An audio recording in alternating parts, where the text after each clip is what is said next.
Eh, Oke. Alhamdulillah wassalatu wassalamu ala Rasulillah wa ala alihi wa sahbihi wa wala. Asyhadu an la ilaha illallah wa la syarikalah wa asyhadu anna Muhammadan abduhu wa rasuluh. Allahumma shalli ala Muhammad wa ala alihi wa sahbihi wa tabi'ahum bi ihsani ila yaumiddin. Jamaah sekalian dirahmati Allah Subhanahu wa taala, pertama dan terutama sekali mari kita panjatkan puja dan puji syukur kita kehadirat Allah Subhanahu wa taala.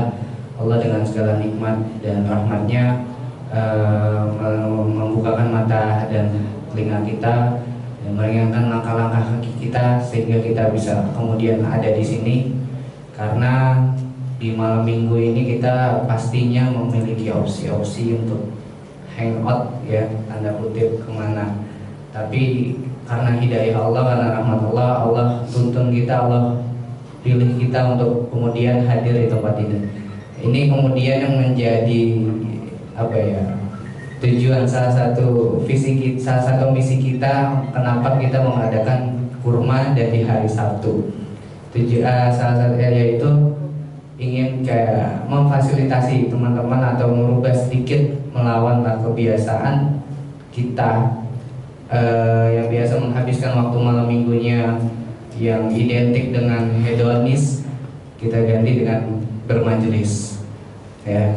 Jadi kurma ini kita adakan rutin di setiap hari Sabtu, malam minggu, pekan kedua dan pekan keempat. Jadi buat bapak-bapak, ibu-ibu dan teman-teman remaja sekalian, silahkan hadir di tiap Sabtu, pekan kedua dan pekan keempat. Insya Allah kita akan bahas tema yang menarik dan pemateri yang juga menarik.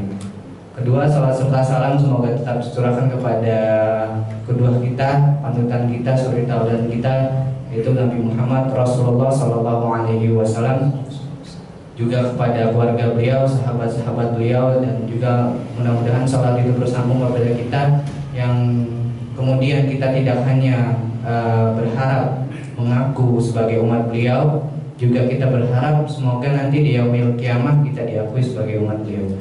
Amin amin ya rabbal alamin. Jamaah sekalian yang dirahmati Allah Subhanahu wa taala, pada hari ini kita akan membahas sebuah tema yang cukup menarik untuk sama-sama kita kaji.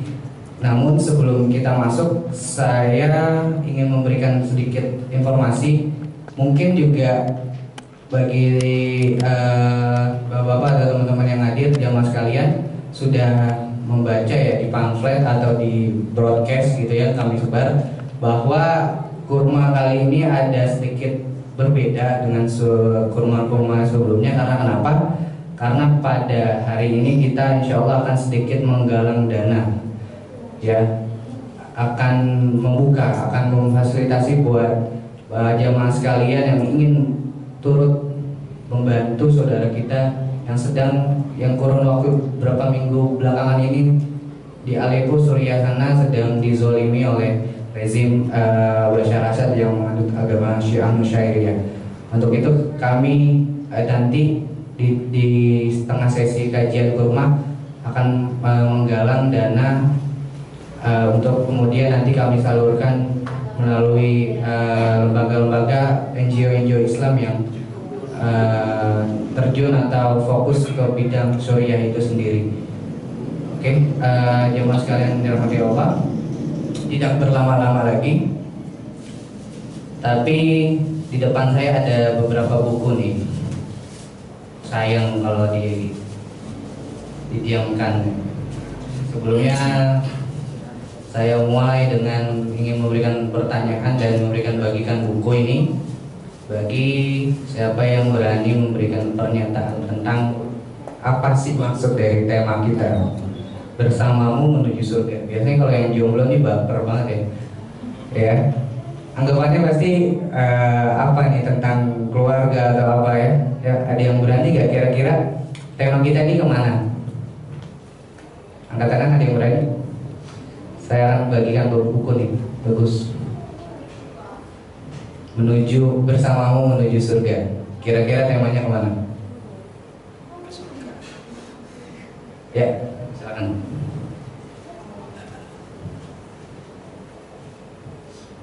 Assalamualaikum warahmatullahi wabarakatuh. Waalaikumsalam warahmatullahi wabarakatuh. Alhamdulillah,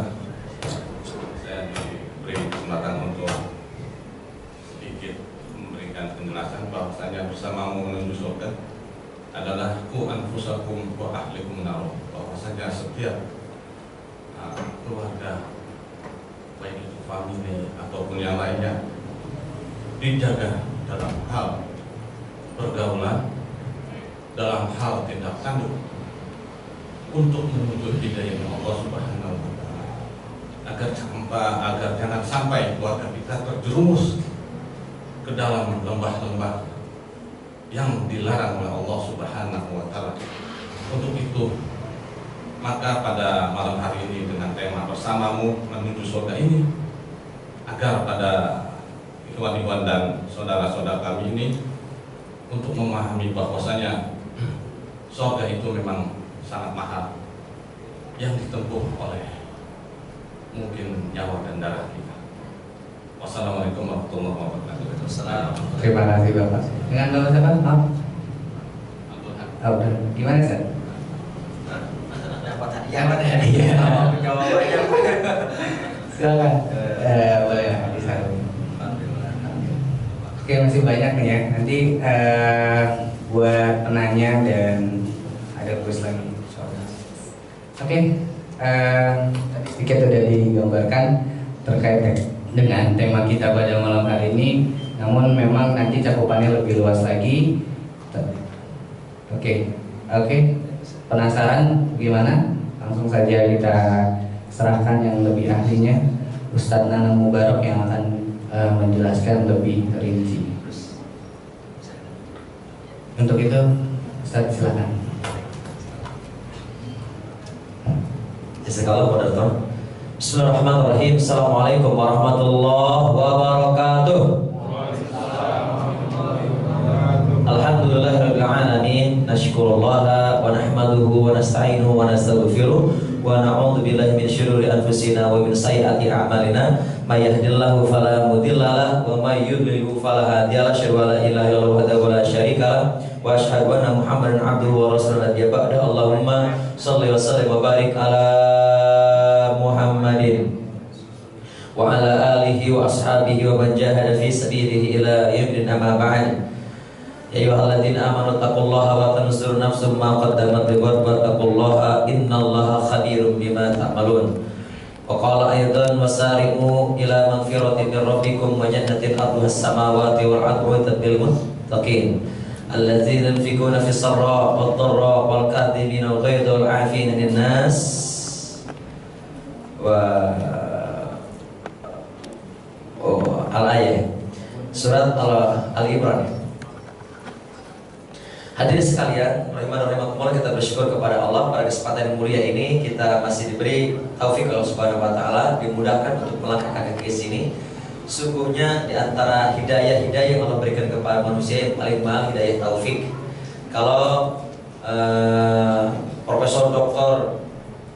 Syekh Wahab Al-Zuhaili, beliau pengarang buku Ushul Fiqh dan juga membuat tafsir Al-Manar, ada 6 atau 5 tingkatan hidayah. Yang pertama adalah hidayatul hawas. Yang pertama hidayah hawas, hidayah panca indera. Ini sudah diberikan sama Allah kepada kita. Jadi ada 6 hidayah yang diberikan dari Allah kepada manusia. Yang pertama hidayah hawas, hidayah panca indera. Yang pertama, mohon maaf, yang pertama adalah hidayatul wildan atau hidayatul fitri, yaitu hidayah wildan, kelahiran. Awal mula jati diri manusia lahir, wildan, wiladah, waladah, walid atau maulid, apa artinya? Hidayah kelahiran. Sesungguhnya bukan ibu sendiri atau ibu yang mengandung anaknya mengeluarkan janin dari perutnya, tapi hakikatnya adalah Allah Subhanahu wa taala. Bukan ibu sendiri menghidupkan sang bayi di dalam perut ibu selama 9 bulan 10 hari teratar, tetapi Allah. Andaikan hanya kekuatan ibu, maka pasti anak ngarbek, pasti anak tenggelam, karena di dalam rahim itu adalah berada tinggal di mana? Di air apa namanya? Air tuba. Berapa lama? Kurang lebih 9 bulanan. Mohon maaf, ketika sudah besar seperti ini, kira-kira kalau suruh tenggelam di dalam air, kalau selama-lama 2-3 menit, kira-kira masih nyangkut? Nyangkut gak kira-kira? 2-3 menit saja tenggelam di air, nyangkut gak? Kayaknya jarang-jarang sanggup ya. Atau mohon maaf, ada gak yang sekarang duduk di sini yang tidak bisa berenang? Ada? Bisa berenang semua? Kayak apa?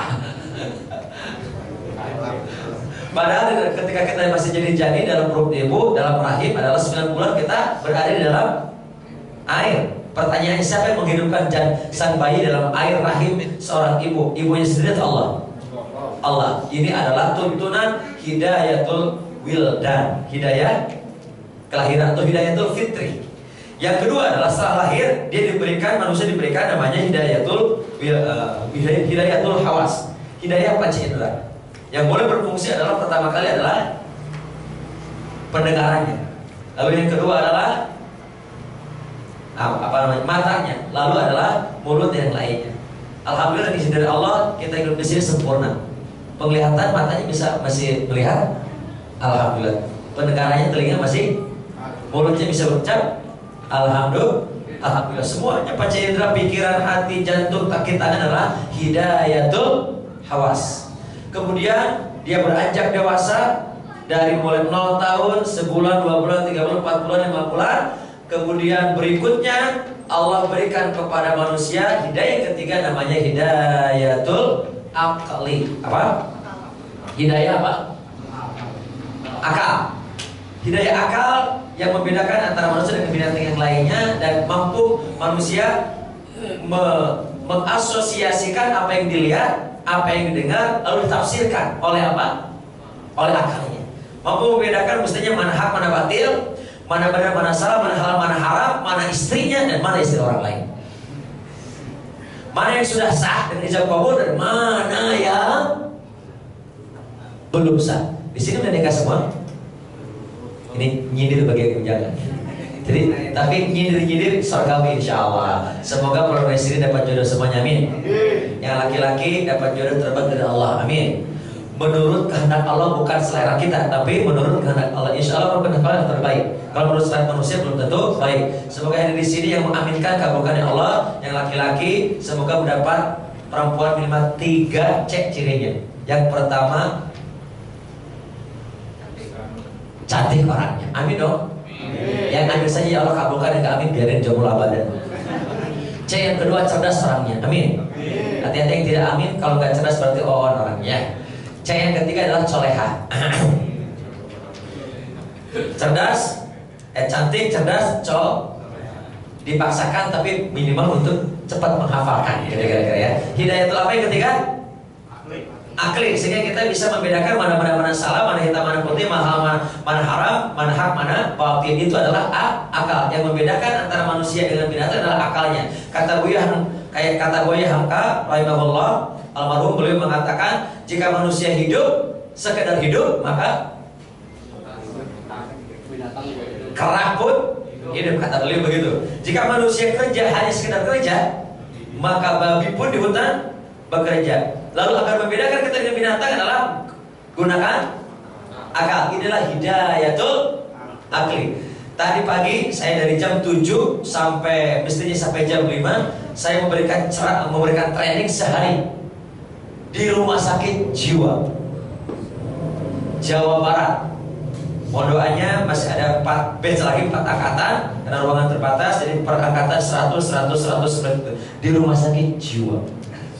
Insya Allah kalau kita melihat masuk rumah sakit jiwa ada orang sedang menatap ke langit, oh ya Allah, ada yang sedang ketawa ketiwi, apa yang ketawain aja seneng banget gitu ya. Tapi ketika lihat seneng banget gak ya, ketawa di mana-mana, ketawa, lihat pohon ketawa, lihat mobil lewat ketawa, kayaknya mau senyum, pahalanya banyak mungkin ya. Tapi ketika lihat waras gak?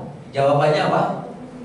Gak waras. Karena salah satu pasien di rumah sakit jiwa. Tapi yang ditrainingkan bukan yang sakit, adalah para direktur, para manajer, kemudian para dokter, para perawat seperti itu kan. Saya melihat oh ini mahal juga berarti daya akal ini, karena tidak semuanya orang dikasih. Ada orang yang nauzubillah tidak waras, yang disebut dengan mohon maaf sakit. Yang sakit jiwanya atau akalnya, itu bahasan yang lain. Kemudian Bapak Ibu hadirin sekalian, rahimakumullah, rekan-rekan para ahli surga semuanya insya Allah. Di dunia ini orang menggunakan akal, maka lahirlah namanya ilmu atau ilmu pengetahuan.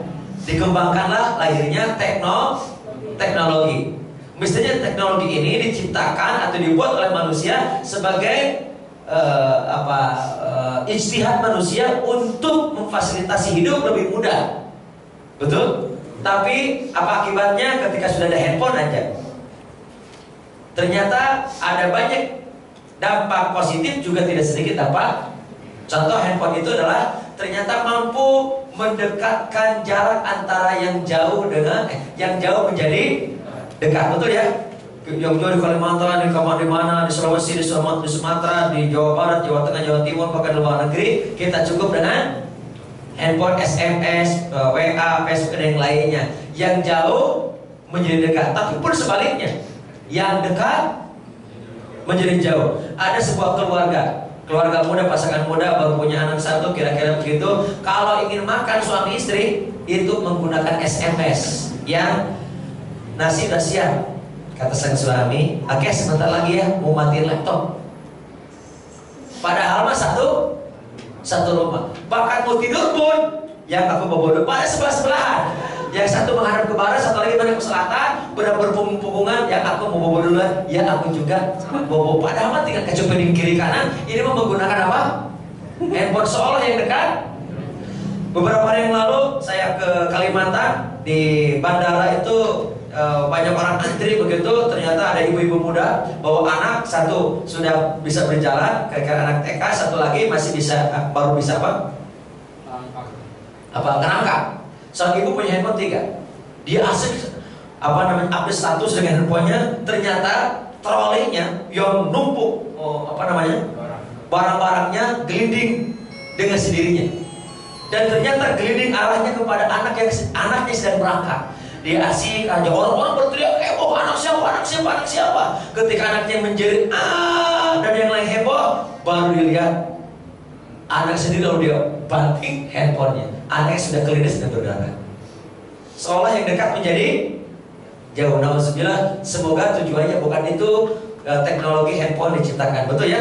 Juga kadang handphone juga menjauhkan manusia dengan Allah Subhanahu wa taala, hamba dengan Allah, betul ya? Yang dulu zikiran kita menggunakan apa? Tasbih, lalu atau menggunakan sekarang mencetnya bagi pencet. Betul ya, mencet apa? Kepatnya. Jadi luar biasa. Padahal bukan tujuan itu. Lahirlah ilmu pengetahuan, teknologi, lampu, semuanya adalah buah dari akal. Pertanyaannya, ada gak hidup orang di dunia ini atau di dunia ini, ada gak yang tidak bisa dipahami dengan akal? Ada gak? Di dunia ini ada gak yang tidak bisa dipahami dengan akal? Ada? Ada. Apa? Yang gaib. Yang gaib sudah gaib tidak bisa dipahami dengan akal, tapi harus diyakini dengan iman. Karenanya Allah berikan hidayah nomor berapa tadi? Dan hawas, akal. Nomor 4, yaitu hidayatul din. Apa?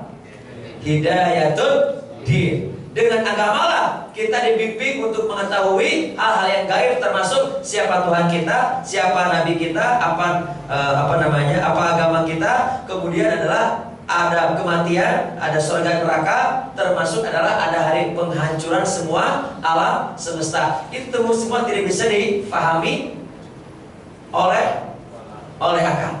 Kapan ajal tiba bisa dipahami kan? Tentang takdir rupanya bisa dipahami, tentang malaikat, tentang hal yang gaib tidak bisa dipahami. Itu dipahami dengan keyakinan. Karenanya Allah berikan hidayah nomor 4, hidayatul din. Tetapi pertanyaannya, adakah orang beragama tapi korupsi? Saya tidak mau mengarah ke masalah agama ya. Adakah orang yang beragama tapi berzina? Adakah orang beragama tapi mabok-mabokan? Adakah orang beragama tapi pacaran? Banyak. Di sini mah enggak, insyaallah. Ada saudara semua. Amin. Orang lagi ngaji. Berdua mah enggak tahu saya. Di sini paling tidak lah. Adakah di sini pacaran? Kan enggak ada. Adakah orang beragama yang ngambil punya orang lain? Adakah orang beragama yang membunuh? Adakah orang beragama, seorang anak beragama tapi nyakiti durhaka sama orang tua? Ada? Ada. Kenapa? Iya, tidak cukup hanya beragama orang, maka kita membutuhkan satu petunjuk, satu bimbingan di mana kita bisa sepakat dengan kebaikan, dengan kebenaran, dan mampu membedakan hak dan batil. Itu disebut dengan hidayatul furqan. Apa? Apa artinya? Pembeda. Pertanyaannya, bentuk hidayatul furqan berbentuk apa? Kalau hidayatul fitri, hidayatul fitri adalah kelahiran seorang anak, jelas bentuknya. Hidayatul hawas, jelas, panca indera. Hidayatul akli, jelas, di dalam diri manusia, akal. Hidayatul din, jelas, setiap umat dikasih syariat, dan umat jadi Muhammad syariatnya adalah Islam. Syariatnya Nabi Isa adalah Nasrani. Syariatnya Nabi Daud, Nabi Yakub, Yahudi, dan yang lainnya. Syariat Nabi Muhammad adalah Al-Islam yang syamil, nizamun syamilun yatanawal idamallahi ayati jami'an. Islam itu adalah agama yang syamil, mutakamil, sempurna, komplit, mencakup semua segmen sisi kehidupan manusia, dari segmen sampai turun, dari lahir sampai wafat. Nah, hidayatul furqan ini bentuknya apa kira-kira? Apakah hidayatul furqan sudah diberikan kepada manusia? Ini pada tawadhu di sini. Kalau ada pertanyaan, subhanallah, saya jadi malu deh. Oh, sedikit ya, Bapak Ibu, kalau ada pertanyaan tolong direspon. Tandanya satu, lisannya masih bisa bicara. Dua, telinganya masih bisa berfungsi. Tiga, pikirannya, otaknya masih dipakai, masih waras gitu ya. Makanya, mohon maaf. Jadi saya jadi grogi nih kalau pada tawadhu mah. Bapak Ibu dan sekalian, kira-kira hidayatul furqan apakah sudah diberikan sama Allah kepada manusia? Sudah. Bentuknya apa? Hidayatul din bentuknya syariat Islam. Kalau hidayatul furqan bentuknya, iya, salah satunya apa? Al-Quran. Bismillahirrahmanirrahim. Syahru Ramadan alladzi unzila fihi al-Quran hudal linnasi wa bayyinatin minal huda wal furqan. Surat Al-Baqarah ayat 185, rangkaian ayat puasa. Sebentar lagi insya Allah kita puasa ya. Ini tanggal berapa Syaban ya? Syaban ya Allah. Bulan Syaban. Kayaknya bulan tanggal berapa kayaknya ya? Ini di agenda kita cantumin nggak bulan hijriahnya? Alhamdulillah. Coba tengok dulu contekan. Tanggal berapa ya Syaban ya? Ada yang 7, ada yang 6, ada yang 1, ada yang 20. Tanggal berapa?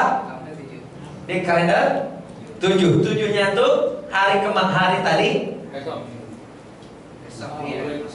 Besok berarti maghrib sudah 7. Tadi berarti 6. Oke, siang. Nah, berarti 7 sudah azan maghrib, sudah berganti. Enggak, kalau di Hijriah kita Islam, kalau di Masehi tanggal atau jam 12 itu bedanya. Baik, hadirin sekalian rahimakumullah. Yang pertama, hidayatul furqan bentuknya adalah Al-Quran. Yang kedua, hidayatul furqan bentuknya adalah yang menerjemahkan, menafsirkan Quran dan mempraktekannya siapa? Rasulullah Muhammad sallallahu alaihi wasallam. Makanya Allah mengatakan bahwa Nabi Muhammad adalah basyirau wa nadhira. Apa basyirau wa nadhira? Memberi kabar gembira dan juga memberi peringatan. Sehingga di dalam kitab Sahih Al-Jami Imam Bukhari atau Imam Muslim ada satu bab adalah at-targhib wa tarhib. At-targhib wa tarhib. Tentang apa? Bahwa Nabi fungsinya basyirau wa nadhira, sebagai furqan. Islam juga sebagai furqan. Tetapi masih banyak orang yang mengatakan hanya Islam. Karena kata Allah, jangan mengatakan kalian beriman kepada orang munafik, katakanlah engkau baru Islam. Karena iman itu beda dengan Islam. Karenanya ada tingkatan nomor 6 dan ini tertinggi, sangat mahal, dan ini berbentuk anugerah milik hamba yang Allah pilih, yang disebut hidayatul at-taufiq. Apa? At-taufiq. Ini tidak bisa berbentuk. Itu adalah pilihan Allah. Sehingga kita salah satunya apa? Kita dimudahkan datang ke sini. Ini hidayatul taufiq. Yang bujangan segera menikah umpamanya, itu hidayah taufik. Kalau belum hidayah taufik, udah tua pun kagak nikah-nikah. Orang hartanya banyak, kagak berangkat haji. Kenapa? Hidayah taufik. Ini yang paling mahal. Mudah-mudahan dengan hidayah taufik ini Allah jadikan kepada kita kumpulan orang-orang ahli surganya. Sebagaimana sabda Rasul, man marartum bi radil jannah fartau. Siapa yang melewati, siapa di antara kalian melewati taman-taman surga, maka hendaklah engkau singgah. Wa ma riyadul jannah ya Rasulullah? Apa taman-taman surga itu? Taman-taman surga itu adalah khilqatul dzikr atau khilqatul ilm. Apa halaqah ilmu, halaqah dzikir seperti kita. Berarti orang yang datang ke majelis ilmu sungguhnya kita sedang bersama-sama menuju surganya. Man salaka tariqan yaltamisu bihi ilman sahallahu bihi tariqal jannah.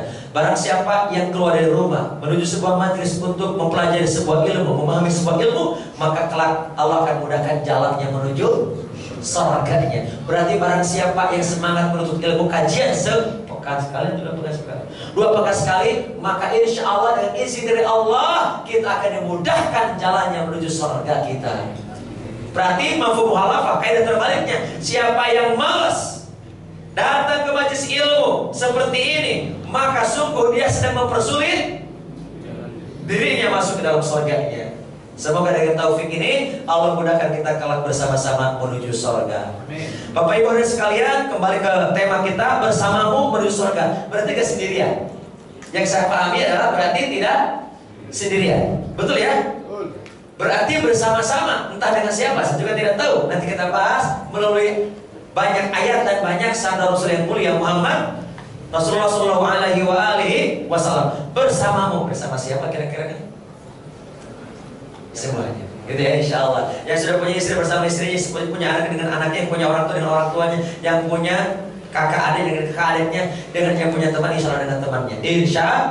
Insya Allah bersamamu menuju surga. Ada nggak orang yang masuk surga sendirian? Ada nggak? Masuk surga karena soleh sendirian maksudnya gitu? Dia pokoknya dipujiin terus gak kemana, dipujiin aja ibadah sampai zikir temu. Kira-kira masuk surga nggak? Ada nggak? Bismillahirrahmanirrahim. Wal 'asr innal insana lafi khusr illa alladziina aamanu wa 'amilus shalihati wa tawassaw bil haqqi wa tawassaw bis sabr. Merugi demi masa demi waktu, merugilah semua manusia kecuali orang yang satu beriman, yang kedua beramal. Iman saja tidak cukup, harus beramal. Dan amal saja tidak cukup, harus mengajak, menasihati, mendakwahi amal ma'ruf nahi munkar kepada sesama manusia dalam kebenaran dan dalam kesabaran. Dalam ayat ini, surat Al-Asr ini berarti orang yang akan selamat dunia dan akhirat adalah orang yang hidupnya tidak egois. Catatan pertama. Setuju gak? Setuju? Bahkan boro-boro kepada manusia, kepada binatang pun maka bisa celaka. Terdapatlah seorang wanita, para sahabat datang kepada Rasul. Ya Rasul, di kampung kita ada seorang wanita yang sangat luar biasa solehnya. Setiap malam sholat tahajud, setiap malam, setiap siang sholat puasa terus. Tapi ya Rasul, tetangganya tidak aman dari lisannya. Apa kata Rasul? Hiya laisa min ahli jannah walakin min ahli an-nar. Dia bukan ahli surga tetapi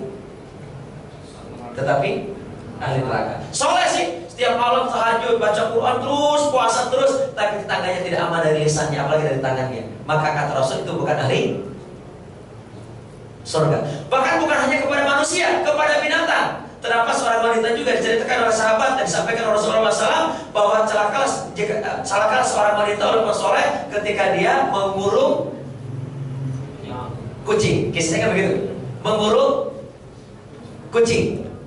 Gara-gara mengurung kucing, dikasih makan atau sampai kelaparan, sampai mungkin mati, maka gara-gara itulah walaupun dia ahli tahajud, ahli sholat, ahli sedekah, tapi kucing kelaparan kali dikurung, maka kata Rasul ahli neraka. Atau sebaliknya, seorang wanita mantan pezina, di akhir hayatnya dia merasa iba, terharu ketika menyaksikan seekor anjing yang sedang kehausan sampai lidahnya meleleh, matanya melotot, kepanasan luar biasa, lalu dengan berjuang berusaha supaya masuk ke dalam gunung, masuk ke dalam sumur, lalu mengambil air dengan susah payah dengan berbagai cara seperti itu, lalu air diserahkan kepada kepada anjing. Setelah itu dia bertobat, ya Allah, anjing aja seperti ini, gimana aku? Lalu setelah bertobat, dia pulang dan wafat. Dan karena penolong itu setelah bertobat, kemudian bertobat, walaupun ketika itu dia belum sholat, dia masuk ke dalam hadis riwayat Bukhari Muslim. Sangat luar biasa. Berarti sesungguhnya kita bisa masuk surga yang syaratnya tidak hanya cukup sholat sendirian. Karenanya ada sholat, ada muslih. Sholat itu adalah sholat secara individu, tapi muslih memberikan nilai-nilai kesalahan individu untuk orang lain. Mari kita bahas. Hadirin rahimakumullah, saya ingin mengawali dengan sebuah mindset suksesnya orang beriman. Dan Allah ini meminta kepada kita memiliki visi besar, mindset besar. Hadirin sekalian, pernahkah mendengar kata-kata sukses? Sering? Sukses, pernah membaca kalimat sukses? Pernah ikut training atau seminar sukses? Pernah membaca buku tentang sukses? Kalau trainingnya kan heboh, pakai musik bom-bom gitu, sukses, best. Kira-kira apa yang dibahasnya? Sukses tentang apa? Dunia. Betul apa betul? Tentang dunia. Tetapi ketika bicara masalah dunia, saya jadi guru belum lama, baru 13 tahun, jadi dosen baru 7 tahun, jadi motivator, sekarang totalitas jadi motivator baru 17 tahun setengah dari 98. Sebelum dulu kita mempelajari, memahami Quran, memahami hadis, dulu kita memahami referensi buku-buku sukses adalah kepada buku-buku yang ada. Terus dipelajari, tetapi saya juga hampir bingung. Kenapa? Judulnya sama, motivasi sukses. Tapi ketika audiennya, jamaahnya beda, kok kiat-kiatnya jadi beda. Contoh, saya sering ngisi di lingkaran istana di Kementerian Sekretariat Negara. Zaman PSBY itu 3 bulan sekali. Zaman Pak Jokowi sekarang baru sekali. Tentang sukses surgawi. Sebelumnya saya lontarkan apa yang Bapak Ibu pahami tentang sukses. Jika audiennya para pegawai, kira-kira apa yang dia bayangkan tentang sukses bagi para pegawai?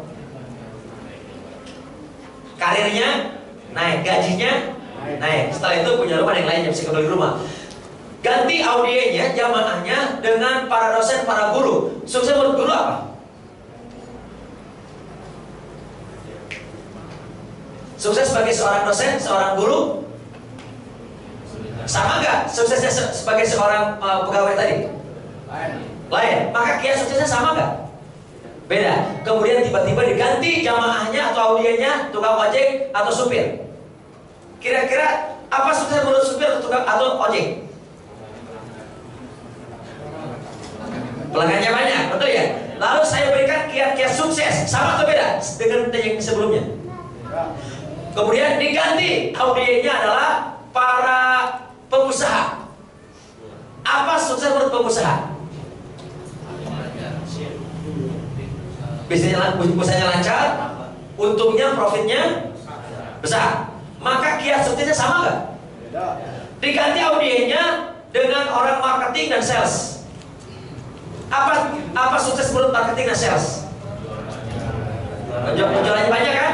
Kiat suksesnya sama atau beda? Beda. Ganti semua audiens jadi jomblo. Nah, apa sukses menurut jomblo?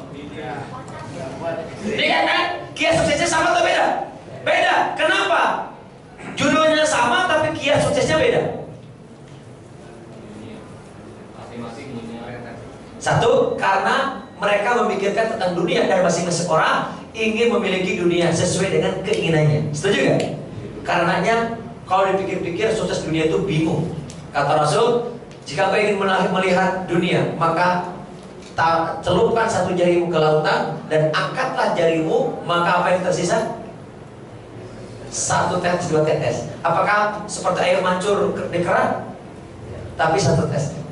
Ketahuilah kata Rasul, tetesan yang tersisa di jarimu itu adalah kenikmatan dunia yang Allah berikan kepadamu. Sekaya apapun orang di dunia, tetap baru setetes. Dan nikmat Allah yang lain dan tersebar seperti lautan yang luas itu. Nah, karenanya saya ingin tambahkan, suksesnya orang beriman beda dengan suksesnya orang pada rata-rata. Dari mana kita tahu? A'udzubillahi minasyaitonir rajim. Kullu nafsin dha'iqatul maut wa innama tuwaffawna ujurakum yawmal qiyamah faman zuhziha 'anil nari wa udkhila jannah faqad faz wa mal hayatud dunya illa mata'ul ghurur. Surat Al-Imran ayat 185. Yuk kita pecah, ada 4 nih. 4 item di sini untuk meluruskan bahwa Allah meminta kita punya mindset sukses orang beriman dan punya visi besar dalam hidup. Inilah orientasi hidup. Kullu nafsin dha'iqatul maut. Sesungguhnya setiap yang bernyawa akan merasakan mati. Wa innama tuwaffawna ujurakum yaumal qiyamah. Sesungguhnya kami, kata Allah, akan sempurnakan balasanmu apa yang kau lakukan di dunia fil yaumal qiyamah. Di mana? Di hari kiamat. Bapak Ibu, ada yang bekerja di sini, di kantor atau di mana pun? Ada yang bekerja? Bekerja mati-matian, gajinya berapa bulan sekali? Kurang nggak? Pasti merasa kurang. Apalagi itu punya anak, punya keluarga, makan sehari sekian kali, dikalikan seminggu, dikalikan sebulan, belum lagi anak masuk sekolah, belum lagi SPP, belum lagi sakit, belum lagi bulan bayar pulsa, belum lagi bensin, belum lagi makan, belum lagi minum, belum lagi odol, beli sabun, beli yang lainnya. Kira-kira gaji cukup gak? Cukup gak? Berarti kurang? Kurang. Kata Allah, iya, aku sendiri sudah mengatakan sebelum engkau digaji itu, bahwasanya aku akan sempurnakan balasan pekerjaanmu nanti di akhirat. Di dunia pasti kurang. Wahai para suami yang sudah punya istri, wahai para istri yang sudah punya suami, mohon maaf, suami atau istri yang sudah menjadi sah, menjadi pendamping hidup sempurna atau banyak kekurangannya? Banyak kekurangannya. Mohon maaf, kalau sebelum nikah itu punya prinsip, kayaknya dia yang paling cantik. Apalagi kalau dulu seseorang mengutarakan hatinya kepada seseorang disimbolkan oleh Rasulullah itu pakai apa? Simbolnya hati atau jantung ditusuk panah. Sekarang katanya nggak berlaku ya. Sekarang pakai tembakan. Neng, gue tembak mau nggak neng? Tuh. Nah, udah sekarang tembakan pak, pakai pistol. Kalau dulu pakai panah, maka simbolnya beda, betul nggak? Betul ya? Atau pakai pistol, pakai rudal, pakai yang lainnya. Hadirin sekalian, rahimakumullah, pasti pasangan hidup itu tidak sempurna. Cantik banget sebelum menikah, dia kayaknya cantik banget, apalagi sudah taruh, sudah khitbah, sebentar lagi nikah, dia yang paling cantik. Tapi setelah nikah ada wanita cantik lewat, kayaknya yang cantik yang sebelah tuh. Rumput tetangga. Dalam iklannya begitu, betul kan? Memang nafsu syahwat dunia seperti itu. Makanya kalau ingin yang sempurna pasangan, masuklah ke dalam surga. Maka disempurnakan, terjaga terus, gadis terus. Terdapat kisah seorang nenek Nabi kepada Rasul, ya Rasul, aku sudah sholat, aku sudah zakat, aku sudah puasa, aku sudah baca Quran, apakah aku masuk surga? Apa kata Rasul? Tidak. Loh, kenapa? Kan sudah sholat? Tidak. Spontan neneknya apa? Nangis kencang. Kalau begitu buat apa? Aku sholat berapa, puasa, buat zakat, buat itu aja. Kalau aku tidak bisa masuk surga, sengaja berubah, marah-marah, kemudian menangis sejadi-jadinya. Apa kata Rasul? Sambil tersenyum apa? Nek, di surga mah gak ada nenek-nenek, tetapi nenek akan menjadi muda kembali. Wahai para suami, kalau ingin yang sempurna pasangan hidupmu, maka nantikan saatnya bersama menuju. Jangan mati duluan, maksudnya biarkan Allah yang mengambil ajal kita. Selanjutnya potongan ayat ini yang penting tentang mindset sukses bagi orang beriman. Faman zuhziha 'anil nar, barang siapa yang dijauhkan dari neraka, wa udkhila jannah, dan dimasuki dalam surga, faqad faz, maka sungguh dia telah beruntung dan sukses yang hakiki. Sukses atau beruntung menurut Allah Subhanahu wa taala ketika jauh dari neraka dan masuk ke dalam surga. Ini merupakan visi besar, ulul himmah. Visi besar, bukan hanya big goals atau big dream, tetapi ultimate dream. Ultimate destination kita adalah jauh dari neraka, masuk ke dalam surga. Pertanyaannya kalau begitu, apakah berdasarkan ayat ini Allah melarang orang Islam kaya? Allah melarang orang Islam jadi pemimpin DKI? Apakah Allah melarang orang kaya menjadi pengusaha kaya raya? punya pesawat, punya televisi, punya kalau perlu, punya pulau, punya tanah yang luas, apakah dilarang sama Allah? Apakah Allah melarang laki-laki nikah lebih dari satu? Tidak.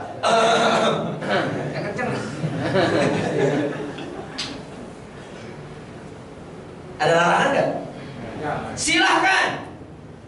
Tapi jadikan semua kekayaan, jabatan, kepemimpinan, harta, jabatan, wanita atau apapun yang kau miliki mampu menjauhkan dari neraka dan memasukkan ke dalam surga. Orang kaya tidak orang kaya yang beriman, yang dengan kekayaannya mampu memasukkan ke dalam surga dan menjauhkan ke dalam. Kalau dia menjadi orang miskin, jadi orang miskin yang beriman, yang dengan kemiskinannya memasukkan ke dalam surga dan menjauhkan dari neraka. Kalau sudah menikah, jadilah sarana pernikahan menuju surga dan menjauhkan neraka. Kalau jadi jomblo dan belum takdir, maka jadilah jomblo yang beriman, yang menjauhkan neraka dan memasukkan ke dalam surga. Sepakat? Udah jomblo kagak laku, masihan pula ya Allah pembiaran. Betul? Insya Allah Pak yang hadir ngaji di sini bang, insya Allah soleh semuanya, insya Allah. Yang di belakang gak wanita, berarti soleh hadis aja yang belakang, insya Allah. Jadi jomblo atau jombloah, soleh dan soleha. Jomblo laki-laki, kalau perempuan jombloah, laki soleh, perempuan soleha. Jadi satu pasangan kayaknya bahasa Arab gitu, harus ada tamak butohnya. Jadi guluah, soleh soleha, ustad ustadzah, jomblo. Kalau Bapak Ibu ingin jadi pengusaha, jadikan usahanya, bisnisnya adalah menjauhkan dari neraka, memasukkan ke dalam surga. Allah tidak melarangnya. Mohon maaf, seandainya di antara teman-teman ada yang jadi artis, jadikanlah posisi kedudukan artisnya itu menjauhkan dari neraka, memasukkan ke dalam surga. Dengan izin dari Allah 2010 saya pernah membintangi satu sinetron 30 episode, mencari jati diri kehidupan atau hikmah kehidupan di 2010 di MSCTV. Nonton nggak? Nonton nggak? Pernah nonton nggak? Nonton nggak? Pantesan berarti nggak naik kita. Cuma 30 episode doang. 2010 selama bulan Ramadan sebelum iftar 30 menit jam tayangnya. Kebetulan yang diceritakan adalah pengalaman masa lalu saya ketika saya jadi preman di Jakarta 92, lulus dari SMP saya datang ke Jakarta. Bahkan pengalaman ketika saya kabur dari orang tua sejak kelas 4 SD sampai sekarang tidak melihat lagi wajah almarhum ayah. Kabur dari orang tua sejak kelas 4 SD, kemudian lebih jauh lagi setelah SMP saya datang ke Jakarta. Pertama kali tinggi tinggal saya di Kampung Rambutan. Terus keliling antara terminal ke terminal, stasiun ke stasiun, pasar ke pasar, geng ke geng, kuburan ke kuburan, karena kejar nanti. 3 tahun saya putus sekolah, jual asongan, kulit pamri pasar, tukang cuci piring, tukang kapet, tukang jaga kubat, tukang jaga kuburan, tukang jual asongan, tukang ngamen, yang jelas halal, ya garuk-garuk ya, yang jelas halal. Alhamdulillah, tukang berantem saya dulu. Di Kampung Rambutan pernah berantem 7 orang preman, 85 orang preman, di Pulau 4 orang preman, di Senen 2 orang preman, di Pulau Gadung dan 15 orang preman. Terakhir berantem 97 di Gambir dengan 75 orang preman, lulusan SMP. Kurus kering, alhamdulillah. Kenapa bisa lulus? Itu Allah yang Maha tahu. Bisa jadi ada hikmah untuk diceritakan malam ini. Bisa jadi. Rekan-rekan sekalian,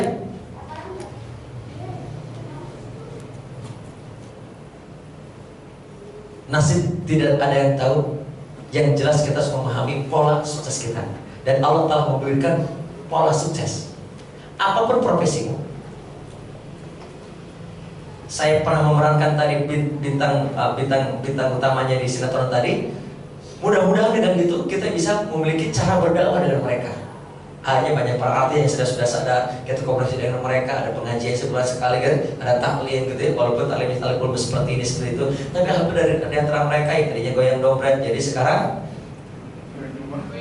lebih baik jual buku-buku Islami yang dulu raja aja goyang gitu ya. Kemudian yang dulu artis sinetron dipuja-puji oleh wanita, sekarang sudah ya terus seperti itu. Jadi karena profesi apapun memasukkan ke dalam surga, menjauhkan dari dan neraka. Di sini ada yang berprofesi teater atau aktris ada? Atau pesilat, petarung ada? Penulis? Profesinya apa ya? Hah? Jomblo. Pedagang ada. Jadilah pedagang yang akan menjauhkan dari neraka, aktivitas dagangnya dan masuk ke dalam surga. Syaratnya kata Allah, wa mal hayatud dunya illa mata'ul ghurur. Dan ketahuilah dunia itu adalah mata'ul ghurur. Mata kenikmatan gurur yang menipu. Maknanya adalah banyak orang yang masuk ke dalam neraka, jauh dari surga karena tertipu dengan kehidupan dunia. Atau sebaliknya, banyak orang yang jauh dari neraka masuk ke dalam surga gara-gara tidak tertipu dengan dunia. Inilah orang tes orang beriman, yaitu masuk ke dalam surga jauh dari neraka. Semoga hadir di sini. Amin. Berapapun uang kita, apapun jabatan kita, dimanapun posisi kita, dimanapun tempat pekerjaan kita, semuanya harus mengarahkan jauh dari neraka masuk dalam surga. Inilah inti daripada visi besar orang beriman. Pertanyaannya, Bapak Ibu, yakin gak ada surga dan neraka? Yang yakin angkat tangan. Coba dilihat, kalau ada gak yang tidak angkat tangan. Apakah yakin adanya surga dan neraka? Yang yakin angkat tangan sampai katakan saya yakin. Kira-kira mau masuk ke mana? Siapa yang mau masuk surga? Angkat tangan, katakan saya. Yang nggak mau, nggak apa-apa, gak usah katakan. Itu masalahnya saya. Siapa yang mau masuk surga? Apakah semuanya mau masuk surga? Pertanyaan, siapa yang mau duluan? Siapa yang mau duluan? Ada pada aku. Mati dulu. Oh, pada saya nggak mau mati ya gitu ya. Baik, inilah tema pembahasan kita yang pertama tentang visi besar orang beriman masuk ke dalam surga, jauh dari neraka. Clear berdasarkan Allah. Apapun peran kita, apapun posisi kita, dimanapun kedudukan kita, yang jelas ini, jauh dari neraka masuk ke dalam surga. Ali Imran ayat 185. Sekarang kita masuk ke urgensi memiliki orientasi akhirat. Agar kita bisa bersama ke surga, tentunya kita harus memiliki orientasi surgawi atau ukhrawi. Gak mungkin kita mau masuk surga bersama-sama kalau orientasi kita dunia. Orientasi kita harus akhirat. Bapak Ibu, teman-teman hadirin sekalian rahimakumullah, apakah yakin bahwa setelah kehidupan dunia ada kehidupan yang abadi akhirat namanya? Yakin? Pertanyaannya,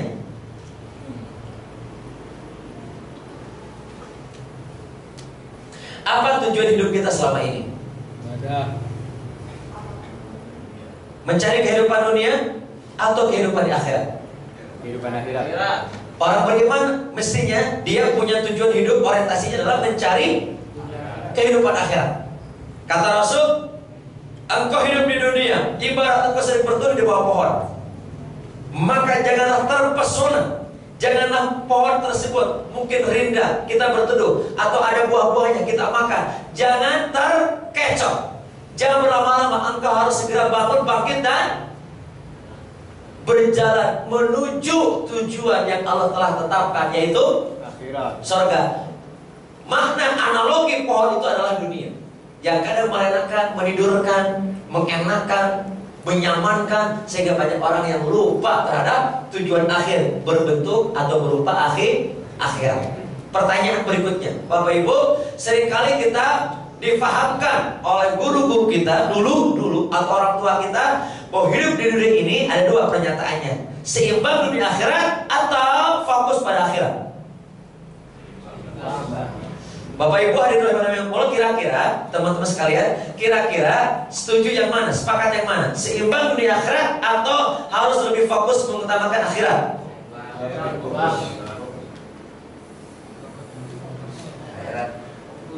Ada yang fokus, ada yang seimbang. Kita polling aja yuk. Jangan golput. MUI sudah mengharapkan golput.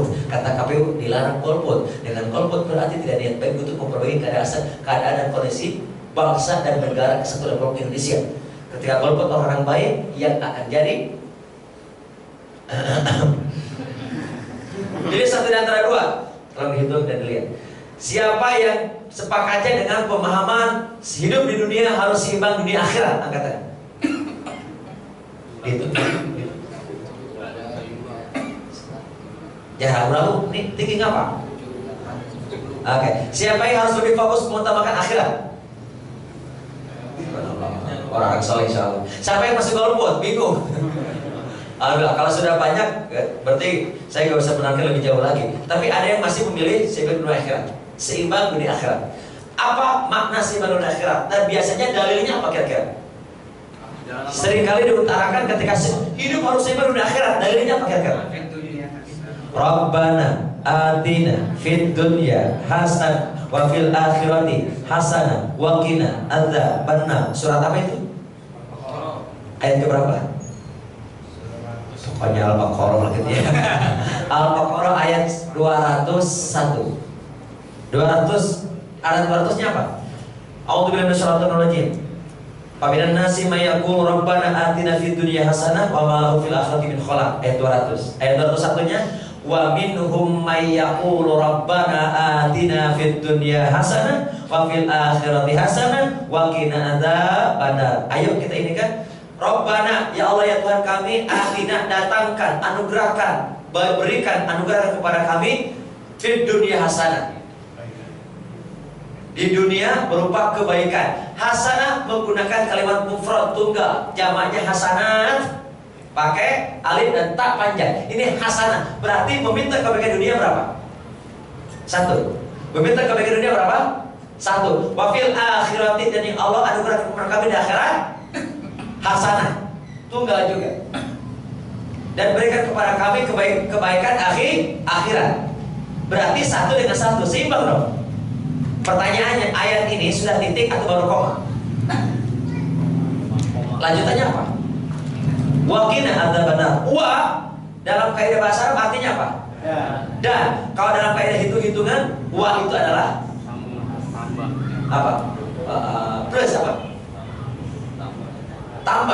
Tambahan. Berarti selain wa fil hasanah wa qina adzabannar, dan selamatkan, jauhkan dari api neraka. Berarti minta kebaikan akhirat 1 atau 2? 2. Sedangkan minta kebaikan dunia 1. 2 dengan 1 seimbang nggak? Sering menggunakan dalam mana lagi? Mana ya? Kenapa? Al-Qasas ayat ke 77.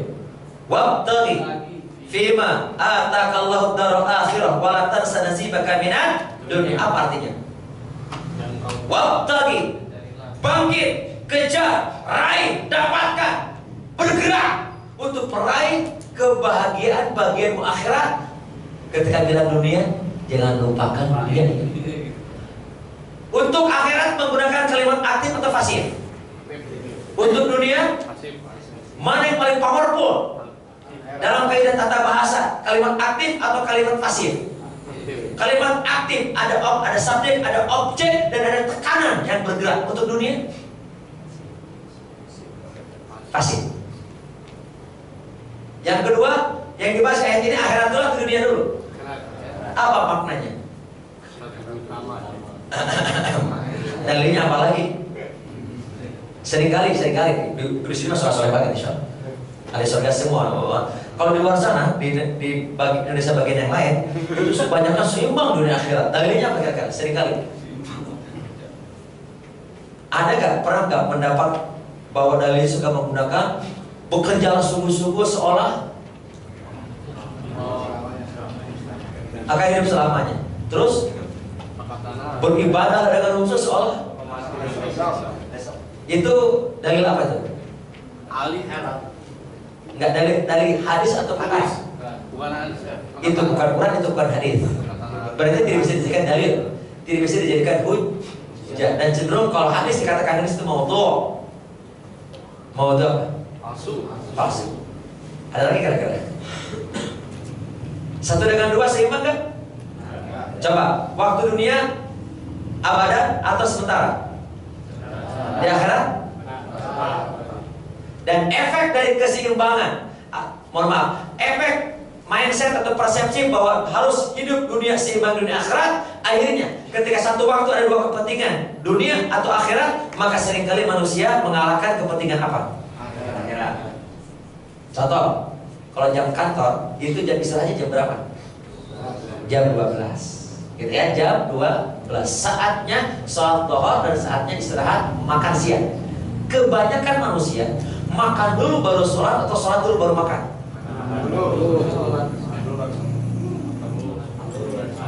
Makan dulu baru sholat atau sholat baru makan? Sebentar, saya tanya dulu. Bukan di sini, itu kalau soleh kali ya. Sono, biasanya apa jawabannya? Makan dulu baru.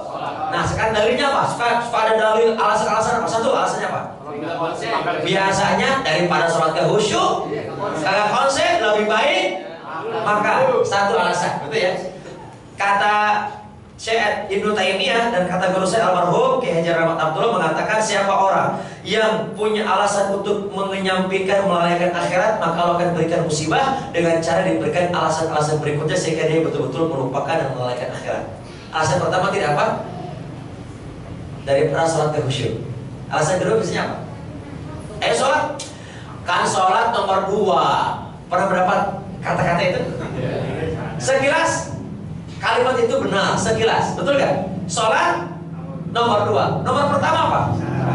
Kalau sholat nomor 2, nomor pertamanya sadar, itu betul, rukun Islam. Tapi kalau sholat nomor 2, nomor satunya makan, segera bertobat. Waspadalah bisikan setan dalam kata-kata ringan, bercanda, tapi itu adalah bersifat akid ibadi. Istighfar, astagfirullahaladzim. Alasan ketiga apa? Setelah kenyang makan, diajak sholat, ayo sholat. Apakah langsung sholat? Atau belum? Alasan keempat, ketika belum turun, dia cari tempat adem atau cari tempat panas? Cari tempat adem kan? Kita cari tempat adem sampai kelepus, tertidur. Alasan keenam, ketika tertidur dipanggil, si Nanan kemana? Panggil si Nanan, biasa bos, belakang, habis makan, panggil. Dipanggil sama bosnya, langsung ke bos atau langsung sholat? Langsung, kenapa langsung ke bos? Berarti marahin. Alasan ketujuh, alasan kedelapan, ketika langsung ke bos, nah ini pokoknya saya gak mau tahu, ini ada kerjaan buat kamu, kerjakan atau sholat dulu? Kerjakan. Alasan ke-9, ketika dikerjakan ternyata tugas yang berat dan waktu sholat sudah habis. Alasan ke-10, ada orang yang beranggapan bukan di sini, sono di Indonesia bagian yang lain. Ketika waktu sholat sudah habis, ada yang mengatakan berarti sudah gak wajib lagi sholat. Mau sholat gimana orang waktunya udah habis? Katanya demikian. Ada di Jakarta bagian barat, bisa disebutin ya. Tahun 99 saya ngisi sebuah masjid taklim. Tapi saya kekal kegiatan. Kok yang ngaji sedikit? Bu, pada kemana nih? Yang ngaji sedikit, apa jawabannya? Ustaz, emang nggak tahu? Emang ada apa bu? Kan tanggal merah. Emang ada apa tanggal merah? Ustaz, emang nggak tahu di sini? Nggak tahu. Di sini mah boro-boro tanggal merah ngaji libur, sholat pun libur. Astagfirullahaladzim. Tanggal merah, sholat pun, apalagi ngaji. Astagfirullahaladzim. Ada saja. Semoga sudah pada insan. Ini sekarang ada demokrasi bagian sana tuh. Ada juga yang masih tapak banget tuh. Masih ada apa keyakinan lain. Sholat seperti itu. Nauzubillah, semoga kita terhindar dari godaan syaitan tertentu. Amin ya rabbal alamin. Sekali lagi, betul nggak ketika sholat sudah habis gugur kewajiban? Enggak, laksanakan. Kapan kita ingat laksanakan. Itu kadang-kadang ketika satu waktu dua kepentingan dunia dan akhirat seringkali dikalahkan mana? Karena berprinsip seimbang. Padahal sholat kepentingan akhirat, makan kepentingan akhirat dikalahkan. Contoh ringannya, Bapak Ibu ada kotak infak tadi, teman-teman ada. Untuk apa tuh kotak infak itu? Untuk dilihat ya. Bapak Ibu, sebelum kotak infak lewat di saku kita ada uang, umpamanya ada uang merah, uang biru, abu-abu. Katakan demikian ya, katakanlah kotak infak lewat. Kira-kira yang akan dimasukin yang paling besar atau yang paling kecil? Yang paling kecil. Kenapa kira-kira? Sayang dong. Buat kecil. Bilangnya kan masih padahal buat dirinya, buat di akhir. Katanya buat masjid. Ambillah katakanlah yang 2000. Ikhlas gak? Ikhlas? Ikhlas tuh banget.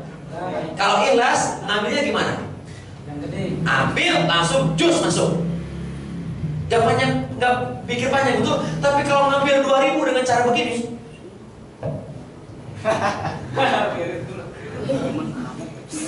kenapa ya? Pilih-pilih takut salah, berarti ikhlas gak? Apalagi setelah pengajian mau makan, Beli nasi goreng apa? Mau bayar. Astagfirullahaladzim. Yang ada biru sama abu-abu, yang merah gak ada. Ya Allah. Nyesel gak? Ya Allah, saya salah masukin infak. Orang merasa nyesel, ikhlas gak? Apalagi datang, Bang, bukain dong Bang. Salah masukin, tadinya mau 2.000, kok jadi 100.000? Udah kan ikhlas banget itu. Mari istighfar. Kau untuk surga hitung-hitungan gitu ya. Baik, ini baru mukadimah. Hadirin sekalian, seringkali orang yang prinsipnya seiman dunia akhirat, seringkali akhirat sering dikalahkan. Karenanya Allah mengingat kita adalah fokus lebih mengutamakan akhirat. Bukan berarti kita bicara akhirat mengutamakan akhirat mengharamkan dunia, bukan.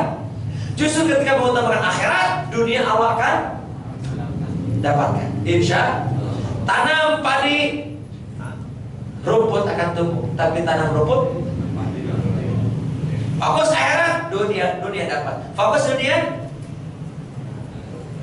kita praktekin. Yang punya tangan kanan angkat, yang punya saja, yang nggak punya tangan kiri. Yuk. Saya. Dimanapun posisi duduknya, tolong hadapkan telapak tangan ke saya. Dan telapak tangan Bapak Ibu menghalangi pandangan Bapak Ibu. Gak usah begini, gini. Oke. Telapaknya menghadap saya dan menutupi penglihatan Bapak Ibu. Oke. Sekarang fokus ke tangan, lihat ke tangan. Ketika fokus ke tangan, lihat tangan, jelas gak? Jelas. Ketika fokus ke tangan, oke, sekarang tetap fokus ke tangan, tapi coba lihat saya. Fokus tetap ke tangan, lihat saya. Lihat saya, jelas remeng-remeng. Bahkan nggak kelihatan, remeng-remeng nggak? Bahkan nggak kelihatan, paling tidak remeng-remeng. Sekarang tetap tangan tidak berubah, alihkan fokus ke saya. Lihat saya, jelas gak? Alihkan fokusnya, lihat ke saya. Jelas gak? Ketika lihat saya, fokus ke saya, lihat saya jelas, lihat tangan, remeng-remeng gak? Remeng-remeng, betul? Pegang gak? Pegang. Ini baru berapa menit? Udah pegel. Udah pegang gitu. Pegang gak? Pegang lumayan. Berapa menit tadi? Gak sampai 1 menit kan? Tangan simbol dunia, tangan simbol bekerja. Dan ketika orientasi bekerja atau dunia, maka pegang, simbol saja tangan, pegang. Yang kedua, tangan simbol dunia. Ketika fokus kepada tangan, maka saya sebagai ujung atau akhir dan penglihatan, jelas ya tadi saya? Remeng-remeng.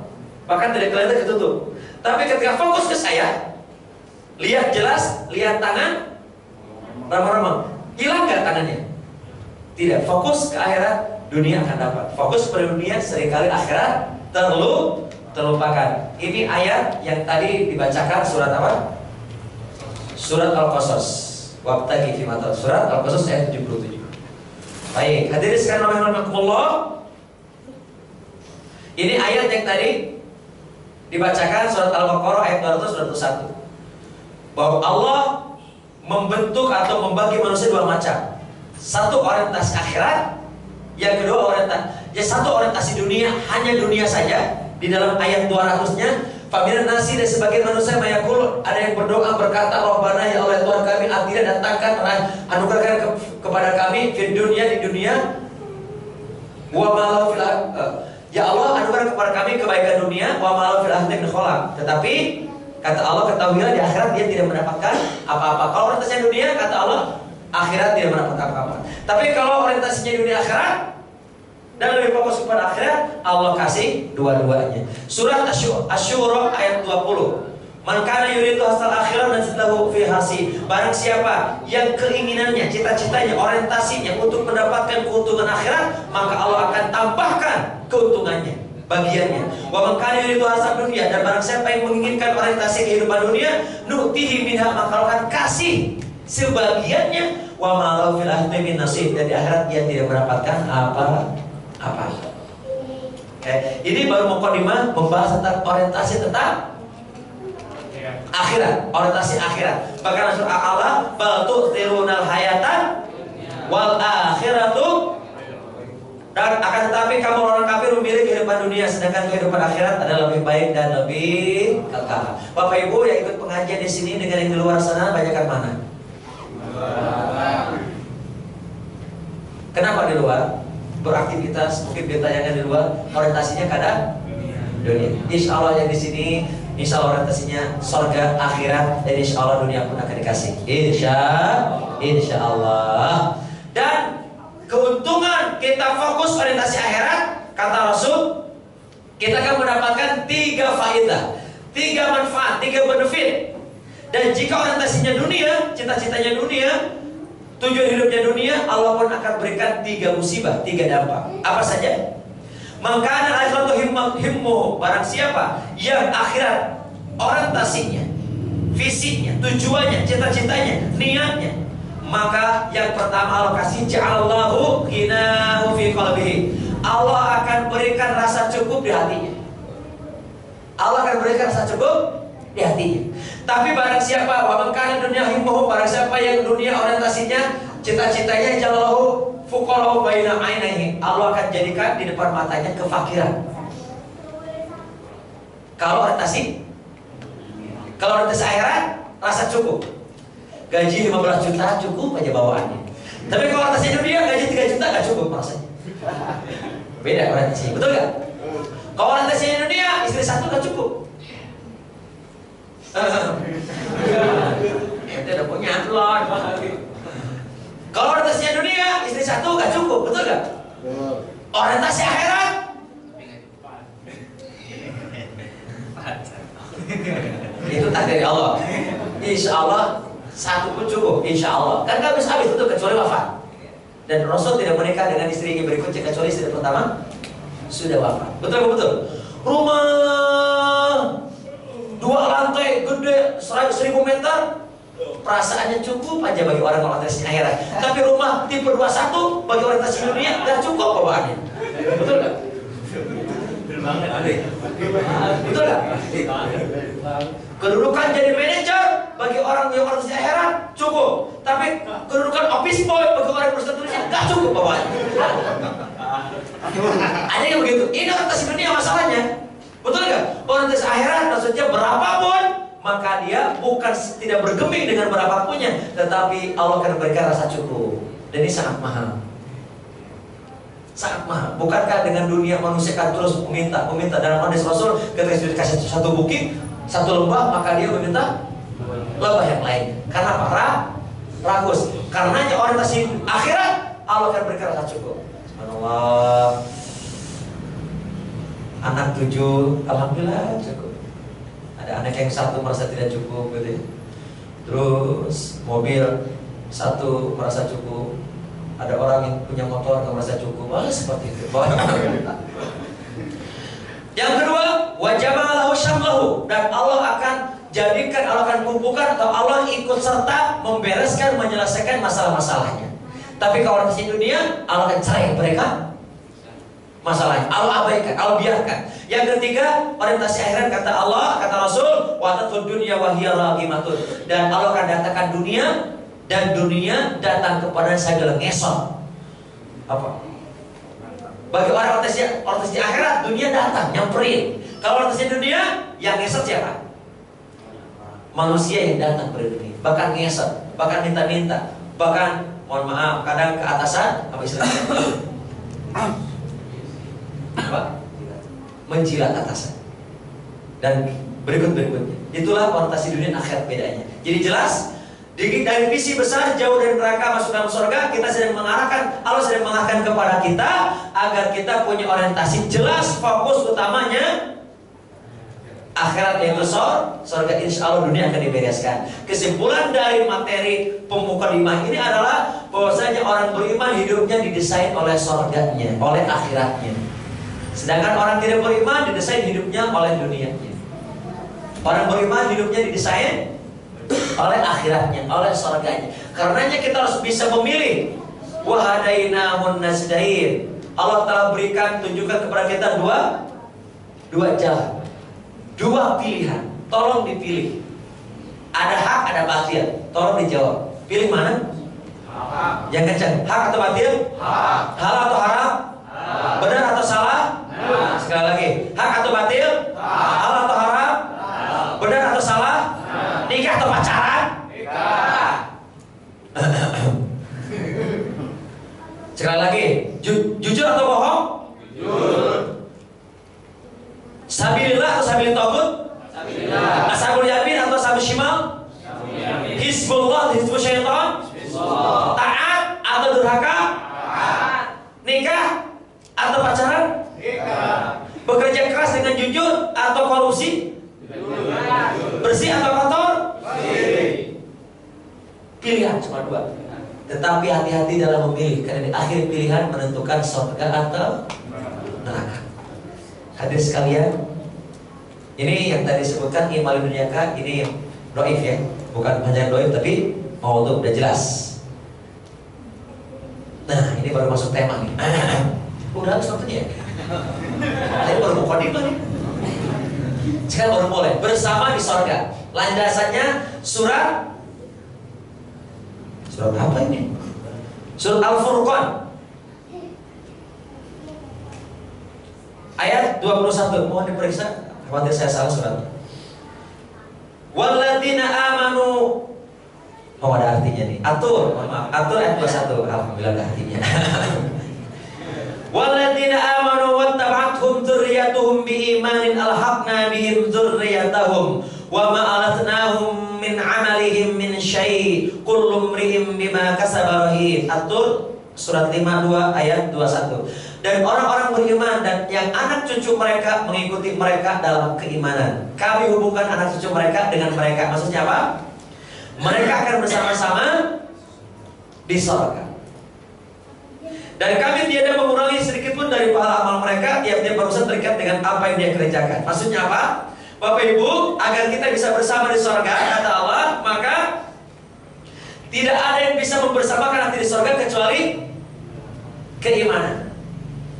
Karenanya bagi seorang ayah, seorang bunda di sini, wariskanlah kepada anak-anak yang paling utama dan pertama adalah keimanan. Dan keimanan itu yang akan menghubungkan hubungan di dunia dan hubungan di akhirat. Dan hubungan keimanan jauh lebih powerful daripada nasab, gen, darah. Karenanya innamal mu'minuna ikhwah. Hanya orang-orang yang beriman saja yang mampu berukhuwah. Yang imannya kendor, kadang terkotak-kotakan, memecah belah. Orang Islam terpecah belah. Padahal kalau iman yang kuat, maka dia akan bersaudara dimanapun berada. Mau di Indonesia kek, mau di Aleppo, mau di Suriah, mau di Mesir, mau di Palestina, mau di Moro, mau di Malaysia, mau di Singapura, di Jerman, di Jepang, di Inggris, di Amerika, dimanapun ketika dia mengatakan la ilaha illallah, maka dia adalah saudara kita. Sepakat ya? Kalau tidak bersaudara, maka dipertanyakan keimanan kita. Jadi akan membersamai manusia di akhirat karena ada imannya, kesatuan imannya. Pertanyaannya, apakah hanya keluarga saja masuk dalam surga? Anak atau ayah, ibu, suami, istri, anak dan cucu? Apakah yang tidak punya hubungan darah akan bisa bersama? Bisa. Baik. Bapak Ibu, hadis sekalian, mari kita renungkan sebuah hadis yang mudah-mudahan hadis ini menginspirasi diri kita dan menjadi motivasi buat kita bahwa kita bisa masuk surga walaupun tidak ada hubungan darah. Hadis riwayat Imam Muslim dari Anas bin Malik. Tema ini berjudul Almar'u ma'a man ahabba. Seseorang itu di akhirat akan bersama dengan orang yang dicintainya. An Anas bin Malikin, dari Anas bin Malik qala, beliau berkata, Ja'a rajulun, telah datang seorang laki-laki ila Rasulullah SAW kepada Rasulullah SAW. Faqala, orang tersebut berkata, ya Rasulullah, matas sa'ah. Ya Rasulullah, kapan datangnya hari kiamat? Qala, Rasul menjawab, wa ma'a'datta lis-sa'ah. Rasul tidak menjawab kapannya. Rasul hanya menjawab, apa yang engkau telah persiapkan untuk menyambutnya. Sebuah jawaban sangat luar biasa yang menandakan juga Rasul memang tidak tahu kapan kiamat. Tetapi tidak penting pertanyaan itu. Yang penting apa yang telah kita persiapkan untuk menyambut hari kiamat. Qala, sang laki-laki itu menjawab, Qala, berkata, laki itu berkata, hubbullahi wa rasulih, aku mencintai Allah dan aku mencintai Rasul. Qala, maka Rasul menjawab, Rasul bersabda, fa innaka ma'a man ahbabta, maka sesungguhnya engkau bersama yang engkau cintai. Jika engkau mencintai Rasul, maka engkau akan bersama Rasul. Qala Anas, dan Anas bin Malik radhiyallahu anhu berkata, "Fama farihna ba'dal Islam farahan asyadda min qaulin Nabi sallallahu alaihi wasallam fa innaka ma'a man ahbabta." Kata Anas bin Malik, tidak ada kebahagiaan yang paling sangat setelah Islam, kebahagiaan yang sangat bahagia sekali kecuali sabda Nabi ini. Fa innaka ma'a man ahbabta, yaitu sesungguhnya engkau akan bersama dengan orang yang kau cintai. Qala Anas, maka Anas bin Malik berkata, fa ana uhibbullah wa rasul wa Abu Bakr wa Umar fa arju an akuna ma'ahum wa illam a'mal bi a'malihim. Anas bin Malik berkata, fa ana uhibbullah, dan ana dan kami dan saya amat sangat mencintai Allah wa rasuluhu dan rasulnya, wa Abu Bakr dan Abu wa Umar dan Umar, fa arju an akuna ma'ahum, dan kami dan aku berharap akan bersama dengan mereka semuanya di surga di akhir dan akhirat. Wa ilam a'mal bi a'malin, walaupun aku tidak mampu beramal sesuai dengan apa yang mereka lakukan. Walaupun kita tidak mampu beramal, beraktivitas, melakukan ikhtiar sesuai dengan apa yang orang yang kita cintai, karena orang yang cintai itu adalah masuk ke dalam surga, maka kita pun akan. Pertanyaannya, siapa yang kita cintai selama ini?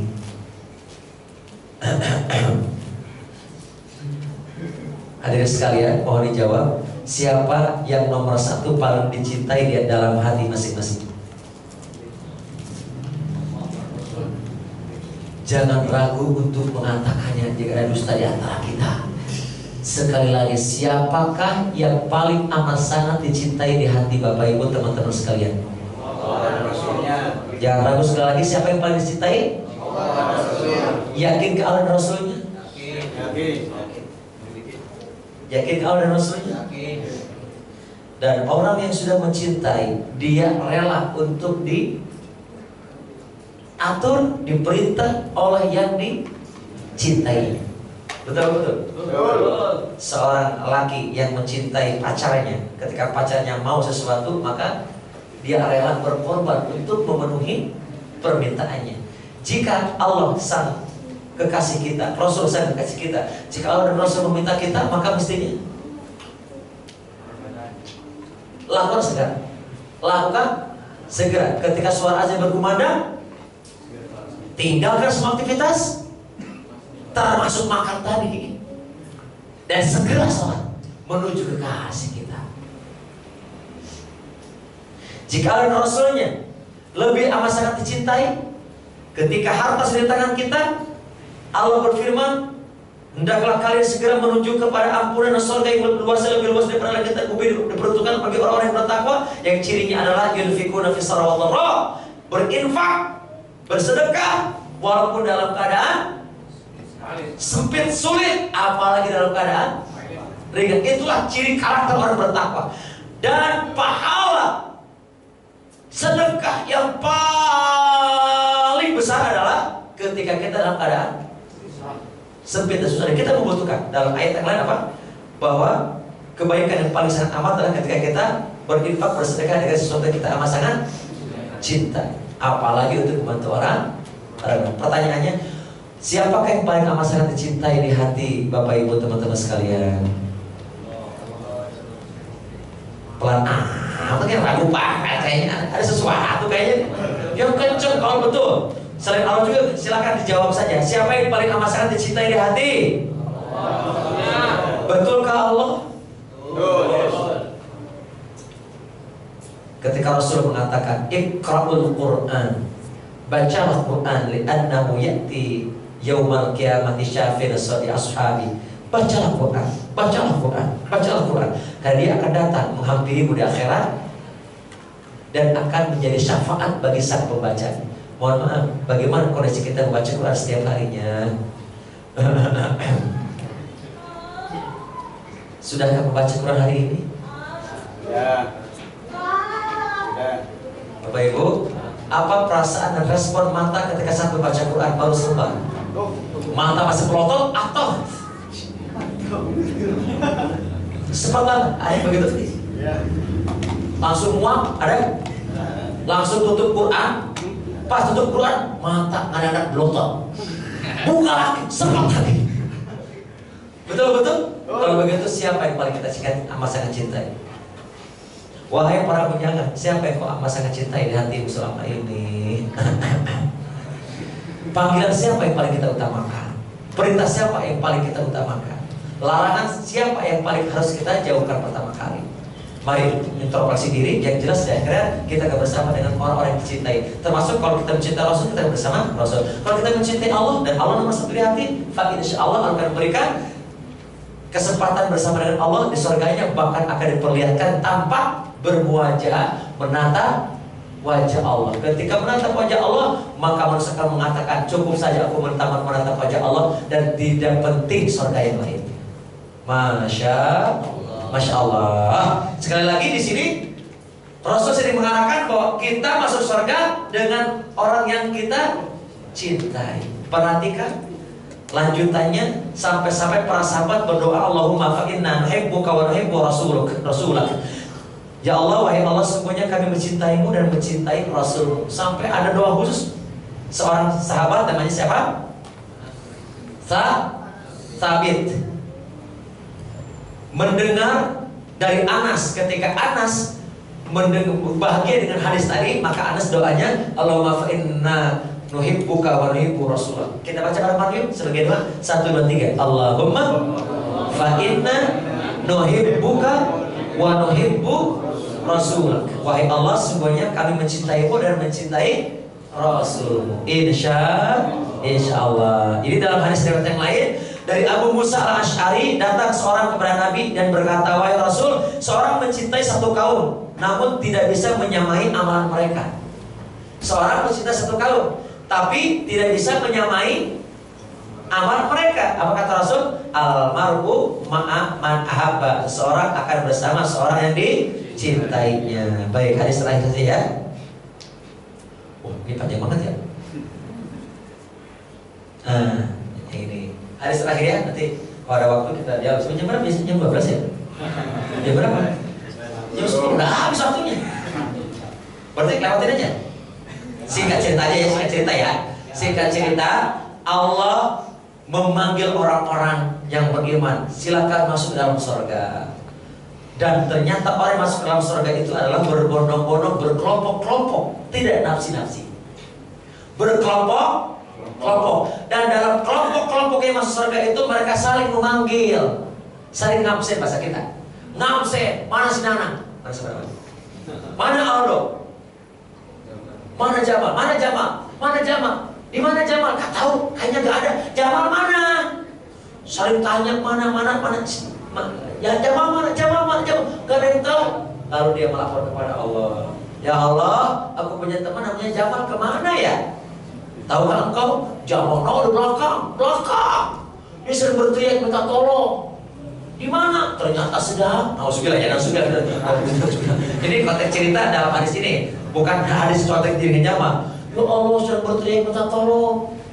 Lalu sekelompok teman-teman kita yang duduk di sini itu, atau dalam kelompok-kelompok itu, ini contohnya tadi maksudnya. Dalam kelompok itu berkata, ya Allah, kami bersaksi temanku fulan itu adalah teman baik kami di dunia. Sholat bersama kami, puasa bersama kami, berbuat bajik bersama kami, duduk di majlis bersama kami. Ya Allah, izinkan aku untuk melihatnya.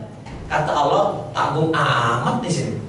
Di sini panjang, sehingga bolak-balik. Tanggung amat, tengok doang. Julurkan tanganmu, angkatlah, bawalah masuk ke dalam surga. Diangkat apa teman-teman? Masya Allah. Allah. Tolong nanti kalau dalam barisan gak ada jamaah, absen. Atau gak ada saya nanti di rombongan Bapak Ibu, tolong panggil. Kang Nanang kemana Kang Nanang nih? Kok gak ada?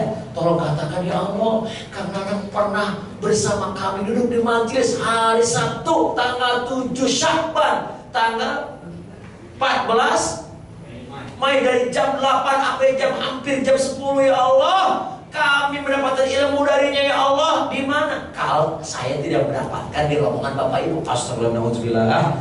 Begitupun kalau tidak ada Bapak Ibu dalam rombongan, kita saling panggil. Setuju? Insyaallah. Sepakat? Itulah makna masuk surga atau bersamamu menuju surga. Karenanya kesimpulannya, selain Allah ada 4 yang akan memberikan syafaat di akhirat. Yang pertama siapa? Rasulullah. Yang kedua, Quran yang sudah disampaikan. Yang ketiga, puasa. Puasa dan Quran kelak akan berbicara kepada ya Allah, kata Quran. Ya Allah, izinkan aku untuk bersyafaat kepada orang yang selalu membaca. Dia telah menahan matanya, terus meluangkan waktunya untuk membaca kalam-kalam, kata Allah, izinkan. Puasa pun begitu, Quran pun begitu. Dan yang keempat, berdasarkan hadis yang banyak, sebenarnya konteksnya apa? Teman yang baik, teman orang yang teman yang solehan, teman yang baik akan diberikan oleh izin oleh Allah untuk memberikan syafaat. Kata Allah bahkan dia bolak-balik. Mana? Fawalati nafsi biadi, dan demi jiwaku di tangan Allah Subhanahu wa taala, min ahadin minkum bi asyama munasidan. Tidak ada seorang pun yang merasa sangat amat gembiranya di hadapan Allah Subhanahu wa taala ketika dan di kebenaran yang hak ketika di hari kiamat.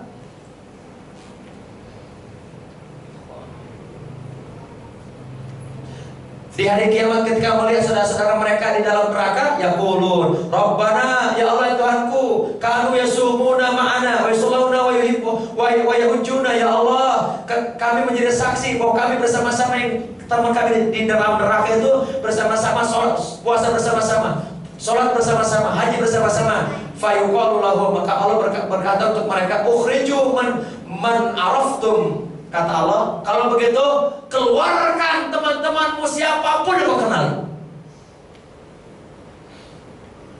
Allah berfirman, dan ini hadis Bukhari Muslim. Kata Allah apa? Ketika teman-temannya mendapat kabar di hari kiamat, sebagian temannya di dalam mana? Di dalam neraka.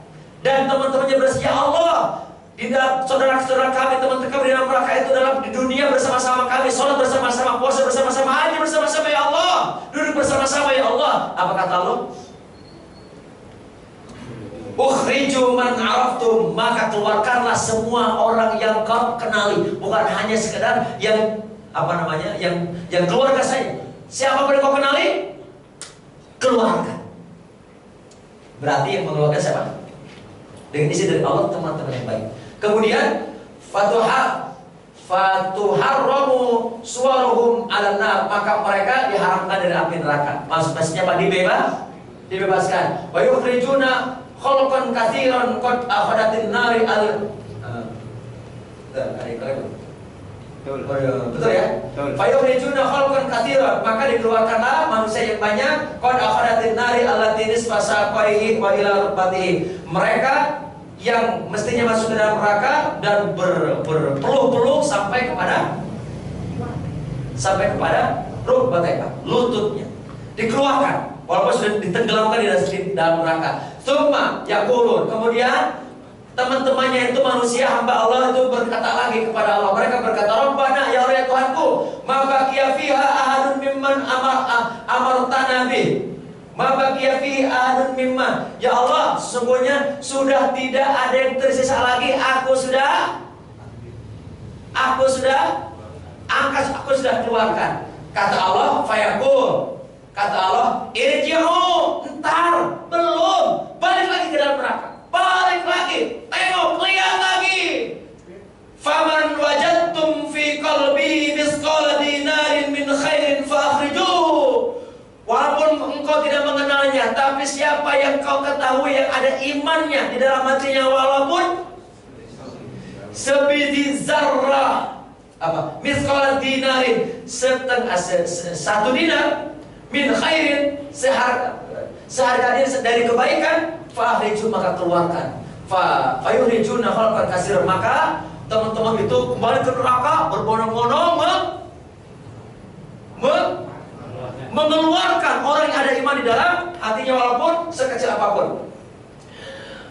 Mana lagi? Mana? Summa yaqulun, kemudian mereka berkata, Rabbana lam nadar fiha ahadan mimma amartahu bih. Ya Allah, sudah tidak ada tersisa lagi apa yang kau perintahkan, aku sudah laksanakan, tidak ada lagi. Tapi kata Allah, summa yaqul, Allah masih berfirman, irji'u, kembali lagi, kembali. Faman wajadtum fi qalbihi mithqala nisfi dinarin.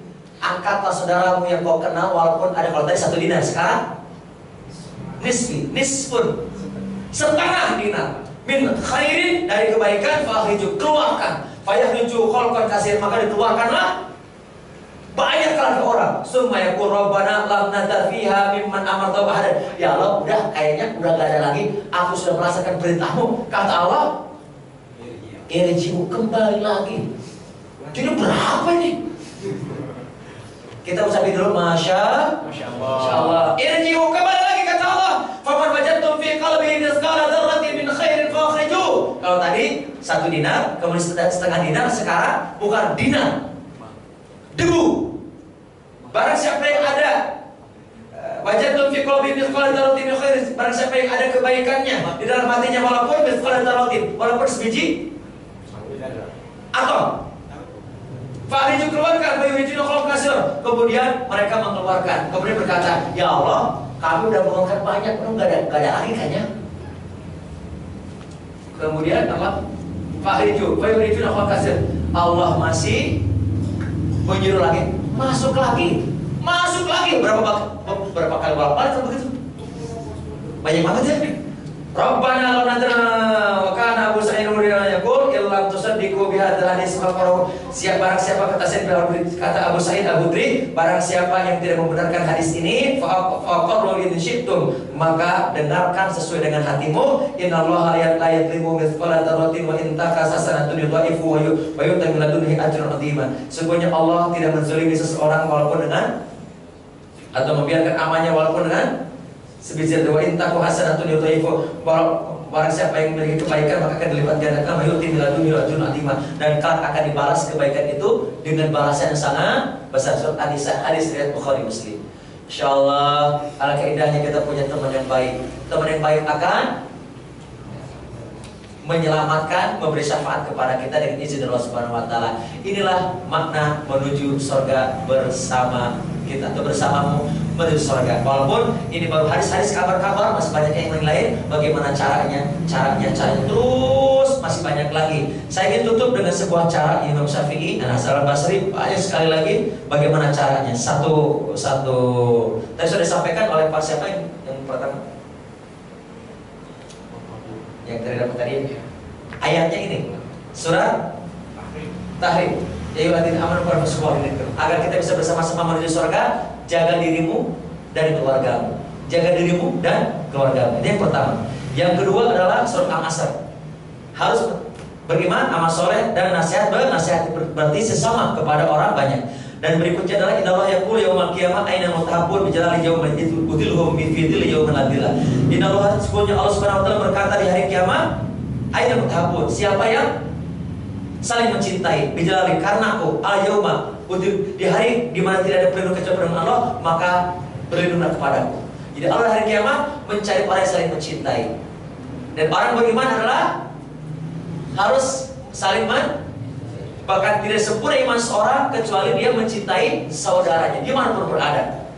Dan kalau cinta orang beriman kepada orang sesamanya karena Allah Subhanahu wa taala, maka ketika melihat orang lain, temannya, saudaranya merasa terpuruk, merasa sakit, maka mestinya dia merasa sakit, termasuk ketika ada sakit tengok, ketika ada yang terintimidasi, mestinya kita merasa paling tidak apapun yang kita bisa berikan, kita berikan. Sehingga kata Rasul, la yu'min, tidak beriman. Orang yang tidur pulas sedangkan saudaranya kelaparan. Semoga kita bisa mengambil pelajaran dari hadis-hadis dan firman Allah Subhanahu wa taala pada malam ini. Dan mari kita saling mendoakan di dalam kegaiban kita, maksudnya walaupun teman kita tidak tahu, kita saling mendoakan di malam-malam hari untuk kita bersama-sama, bukan hanya di dunia tapi bisa di surga Allah Subhanahu wa taala. Sementara saya tutup, fadhol. Assalamualaikum warahmatullahi wabarakatuh. Cis. Jazakallah Ustaz atas penjelasan yang menarik, luar biasa sekali. Oke, langsung singkat waktu seperti tadi yang saya bilang di awal bahwa di kurma kali ini kita akan menggalang dana untuk Surya di Aluko. Sekarang sakit ya? Oke. Langsung praktek. Langsung praktek ya. Dan karena waktu yang terbatas, kita nggak akan ada dialog tanya jawab, tapi akan ada satu hadiah lagi. Saat mungkin bisa kasih satu pertanyaan terkait dengan penjelasan kita dan jamaah yang bisa jawab, silahkan mengambil hadiah sebagai bekal. Ya, ada hadis bulan hadis-hadis di buku bulan hadis-hadis. Insyaallah hadis-hadis yang tadi disampaikan juga ada di sini. Ya, silakan. Abu-abu, hijau, merah, biru.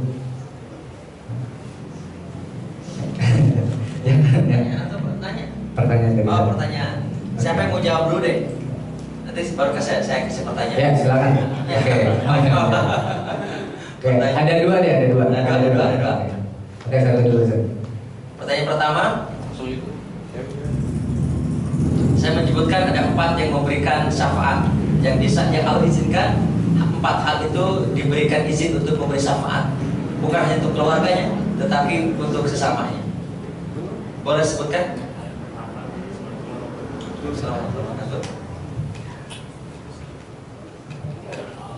Assalamualaikum warahmatullahi wabarakatuh. Salam, ya nama? Nama saya Restu Inal Salam. Panggilannya? Restu. Status? Promosi sekalian. Saya punya anak cucu saudara kan. Ini promosi juga. Ya, 4 hal itu. Satu, Pertama tuh Rasulullah. Ya. Yang kedua tuh Al-Quran. Yang ketiga tuh puasa. Yang keempat teman yang baik. Teman yang baik. Setuju? Setuju. Benar? Ya, benar. Alhamdulillah. Ya, sekolah. Ada lagi yang mau dapat hadiah? Ini tawaran nih. Ya, ada lagi. Ada masih satu lagi. Atau saya lontarkan dulu pertanyaannya? Iya, boleh. Boleh? Lontarkan pertanyaan dulu atau apa? Surat apa? Dan ayat keberapa yang berbicara masalah mindset sukses surgawi? Dijauhkan dari neraka, jauh dari neraka, masuk ke dalam surga, itulah sukses sejati. Surat apa dan ayat keberapa? Yang sudah. Ada? Ada lagi? Ya, berangkat. Mana? Surat 2 ayatnya 201. Surat 2 ayat 201. 201. Oh. Setengah, ada kan bukunya setengah nih. Suratnya betul, ayatnya masih salah. Ada lagi? Ya. Nyontek. Surat 2 itu surat apa? Surat 2 mah Al-Baqarah. Salah juga berarti suratnya, mohon maaf. Ya, silakan angkat tangan. Ya. Ali Imran 180. Ayo. Kasih contekan aja deh. Ada dia berapa? Ada satu. Satu lagi. Oke. Soal Ali Imran ayat 185. Ya, betul. Ya, sekarang. Surat Ali Imran surat ketiga apa tadi? Silakan. Ali Imran itu saya. Surat Imran. Yang surat 2 ayat 201 berbicara masalah Rabbana atina fid dunya hasanah. Ya. Betul juga sih, ada hadiahnya enggak? Kita kasih. Oke. Pokoknya bisa menjawab bener lah pokoknya. Walaupun maksudnya salah juga. Penting Bapak bisa jawab. Cuma ayatnya kurang jelas. Surat 2 itu surat apa? Al-Baqarah. Ayatnya apa? Sapi betina. Surat Al-Baqarah sapi betina. Sapi betina. Kirain apa sapi betina? Oh, itu artinya. Ya. Ayatnya hafal nggak ayatnya? Ayatnya hafal nggak? Ayatnya. Ayat ini. Alif Lam Mim. Al-Baqarah 201 ayatnya apa? Oh, ayatnya saya lupa. Lupa tuh gak inget ya?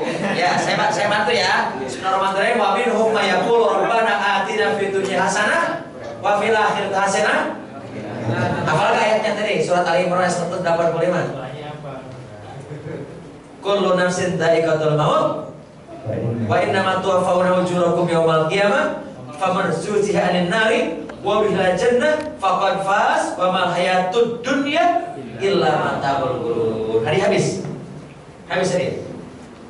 Masih? Mau dihabisin enggak? Atau dibawa pulang lagi? Lagi. Lagi. Datang. Siapa yang hafal ayat tadi? Yang hafal, saya udah kasih contekan. Yang hafal ayat tadi. Yang hafal ayat tadi. Yang hafal ayat tadi. Ngabisin. Ada 2 lagi. Yang hafal ayat tadi saya udah kasih contekan surat Ali Imran ayat 185. Kenapa? Ini pakai speaker biar langsung kerekam. Allah, langsung kerekam sama dimisir langit dan bumi. Subhanallah. أعوذ بالله السميع العليم من الشيطان الرجيم بسم الله الرحمن الرحيم كل نفس ذائقة الموت وإنما توفون أجوركم يوم القيامة فمن زحزح عن النار وأدخل الجنة فقد فاز وما الحياة الدنيا إلا متاع الغرور. Insyaallah. Artinya Setiap yang bernyawa akan mati ya. Wa innama artinya dan kami akan sempurnakan balasan di hari kiamat. Barang siapa yang dijauhkan dari neraka, dimasuki ke dalam surga, maka dialah orang yang beruntung dan sukses, dan kehidupan dunia tiada lain kecuali kesenangan yang menipu. Hadir. Subhanallah. Ini mau disisakan atau mau di Satu lagi. satu lagi? Ya, silakan. Satu lagi, angkat tangan. Ayo kawan. Siapa yang mau nanya deh? Oke. Nanya doang. Nanya. Gak usah dijawab. Nanya. Udah, nanya doang. Oke, nggak apa-apa. Ada langsung kasih. Subhanallah. Nanya udah dikasih. Kontan langsung. Masya Allah. Bismillah ya Allah. Nanya doang kan? Gak usah dijawab. Saya jawab. Ya. Tanya. Iya. Itu kalau apa tadi kan sahabat Nabi itu pamannya kan ada yang ini walaupun Rasul pun Ini tuh apa ini? pamannya Rasul tidak mau membaca syahadat. Siapa namanya? Abu Thalib. Abu Thalib. Abu Thalib kan meninggal. Terus Rasulullah itu mohon ampunan pada Allah, tetapi tetap tidak diampuni dan mendapatkan sisa yang paling ringan. Sedangkan pertanyaannya, namun kata sama yang Rasul aja yang saudaranya nggak bisa kan, apalagi kita yang orang biasa gitu. Pertanyaan teman-temannya tadi yang lebih di neraka. Oh gitu. Bagaimana itu? Bagaimana itu? Saya kalah ya. Pertanyaan luar biasa. Dia udah belum dia? Udah. Kalau enggak ada peci, ada peci, ada handphone boleh nanti ya. Baik. Ya, Nabi berusaha untuk menalkinkan pamannya Abu Talib sedang sakaratul maut. Tetapi di samping kiri juga ada jajaran Abu Lahab, Abu Jahal yang mengatakan, "La, apakah engkau rela mengatakan apa yang belum pernah dikatakan oleh nenek moyang kita?" Dari samping kiri digoda oleh paman-paman kufar. Di samping kanan Rasul qul ya ammi la ilaha illallah, sampai 3 kali. Qul ya ammi la ilaha illallah, qul ya ammi la ilaha illallah. Katakan oleh pamanku la ilaha illallah, yang akan kalimatnya akan menjadi hujah engkau dan hujahku untuk kembali membela nanti di hadapan Allah. Tapi kata si siapa Abu Jahal tadi, jangan, itu bahasa yang tidak bisa atau belum dikatakan oleh nenek moyang. Akhirnya apa? Sampai sakaratul maut, mati meninggal, Nabi menangis dan sisi manusia terguncang karena sebelumnya dan istrinya wafat pun akhirnya menjadi tahun kesedihan kan, sangat sedih sekali. Dan peristiwa itu turun 2 ayat. Peristiwa wafatnya pamannya turun 2, salah satunya fa innaka la tahdi man ahbabta walakin Allah yahdi man yasha. Sungguhnya engkau Muhammad tidak bisa memberi hidayah kepada orang yang kau cintai sekalipun, karena urus hidayah adalah urusan Allah Subhanahu wa taala. Pertanyaannya adalah Rasul aja gak mampu, apalagi kita. Oke. Pertama, hidayah adalah ada hidayah yang sudah diberikan sama Allah, ada hidayah harus diusahakan. Tadi hidayah taufik harus diusahakan. Karenanya ihdinas siratal mustaqim. Manusia karena disesatkan oleh iblis, oleh setan, dan tidak suka mereka kepada orang beriman, maka harus berdoa sebanyak mungkin. minta hidayah taufik, kesesuaian antara kebaikan, kebenaran, hak, seperti itu. Yang kedua adalah walaupun kita sudah berusaha memberikan hidayah, menyadarkan, mengingatkan, mengajak, sesungguhnya kekuatan memberi hidayah bukan karena urusan lisan kita, karena Allah, tapi kita asbabnya. Diberikan enggaknya, enggaknya, berubah enggaknya urusan Allah Subhanahu wa Ta'ala. Berdasarkan informasi yang banyak, ada yang banyak adalah walaupun kita tidak bisa begitu, yang penting ada keimanan dan kebaikan dari keimanan itu, maka kita akan bisa memberikan. Hal yang sangat sahih tadi dari Imam Muslim dan banyak lagi konteks lainnya. Jadi konteksnya adalah sebenarnya hidayah tetap harus dicari, bukan sampai ada parameter begini. Ramadan pada ditutup, di luar Ramadan dibuka juga tutupannya. Dikatakan apa? Hidayahnya udah gak ada. Kan hidayah mah di Ramadan. Kita bilang emang hidayah di Ramadan doang? Kan enggak. Masalahnya adalah dia bukan tidak mendapat hidayah atau belum siap, tetapi sungguhnya dia sedang menjauhi hidayah. Karena hidayah Furqan berupa Quran dan hadis, dan Quran Nabi Muhammad dan Islam.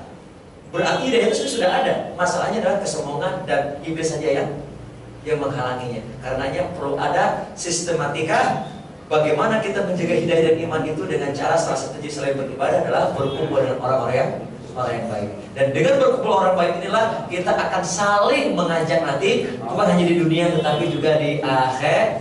Semoga Bapak Ibu kita bisa berjumpa di akhirat, insyaallah. Bisa berjumpa di surga Allah Subhanahu wa Ta'ala. Kalau salah satu di antara jamaah kita masjid Al Berkah ini, berkah atau mubarak? Al Barkah berarti sama dengan nama saya Mubarak, asal katanya barok kayu bariku mubarakan, berkah. Nah, alhamdulillah, mudah-mudahan ini semoga bukan kali pertama kita pertemuan. Insya Allah akan ketemu lagi. Kalau bukan di dunia, semoga kita bisa reuni di surga Allah Subhanahu wa Ta'ala. Fastaghfiru innahu ghafurur rahim. Sallallahu alaihi wasallam. Assalamualaikum warahmatullahi wabarakatuh. Waalaikumsalam warahmatullahi wabarakatuh. Oke, jamaah sekalian oleh Allah Subhanahu wa Ta'ala, sebelum saya tutup, sebelum saya akhiri, saya umumkan hasil dari kolekan teman-teman panitia. Itu ini langsung dipraktekkan ya, kayaknya materinya. Ini Masya Allah ya. Ini kita galang dana dengan jamaah yang ya cukup relatif lumayan banyak. Tapi kita bisa galang dana, alhamdulillah terkumpul dana Rp1.771.000. Subhanallah, ini luar biasa. Insya Allah kan kami dari Majelis Islamis Barat akan kami salurkan kepada NGO yang fokus terhadap kasus kemanusiaan di Suriah ini. Oke, jemaah sekalian Allah, dan untuk nanti kedepannya kurma tolong dicatat dan dibulatkan di kalendernya masing-masing. Kita ketemu lagi 2 minggu kemudian di tanggal 28 Mei. Kita akan bukan terakhir dalam arti tidak akan ada kurma lagi, tetapi karena seminggu kemudiannya lagi kita akan masuk bulan Ramadan dan kurma vakum diganti dengan program-program yang lain, maka 2 minggu ke depan kita terakhir pertemuan sebelum Ramadan. Nanti kita akan ketemu lagi, kita akan adakan kurma lagi setelah Ramadan. Dan jangan lupa pada saat bulan Ramadan nanti insya Allah kita akan kehadiran imam dari Palestina untuk menjadi imam taraweh di Masjid Al Barkah ini, insya Allah pada tanggal 11 Juni ya. Insya Allah 11 Juni imam Palestina akan sholat taraweh di sini, insya Allah. Oke, sekian dari kami dari Majelis Islam Masjid Al Barkah. Terima kasih atas partisipasi, donasi dan lain-lain. Semoga apa-apa yang kita kerjakan, lakukan dan pada hari ini bisa kemudian menjadi pemudah kita menuju surganya Allah dan meninggikan derajat kita di sisi Allah Subhanahu wa Ta'ala, dan bisa sama-sama menuju surga. Amin amin ya rabbal alamin. Kita akhiri dengan alhamdulillah dan doa kafaratul majlis. Alhamdulillahirabbil alamin. Subhanallahi wa bihamdika asyhadu an la ilaha illa anta astaghfiruka wa atubu ilaik. Sekian, billahi taufiq wal hidayah. Wassalamualaikum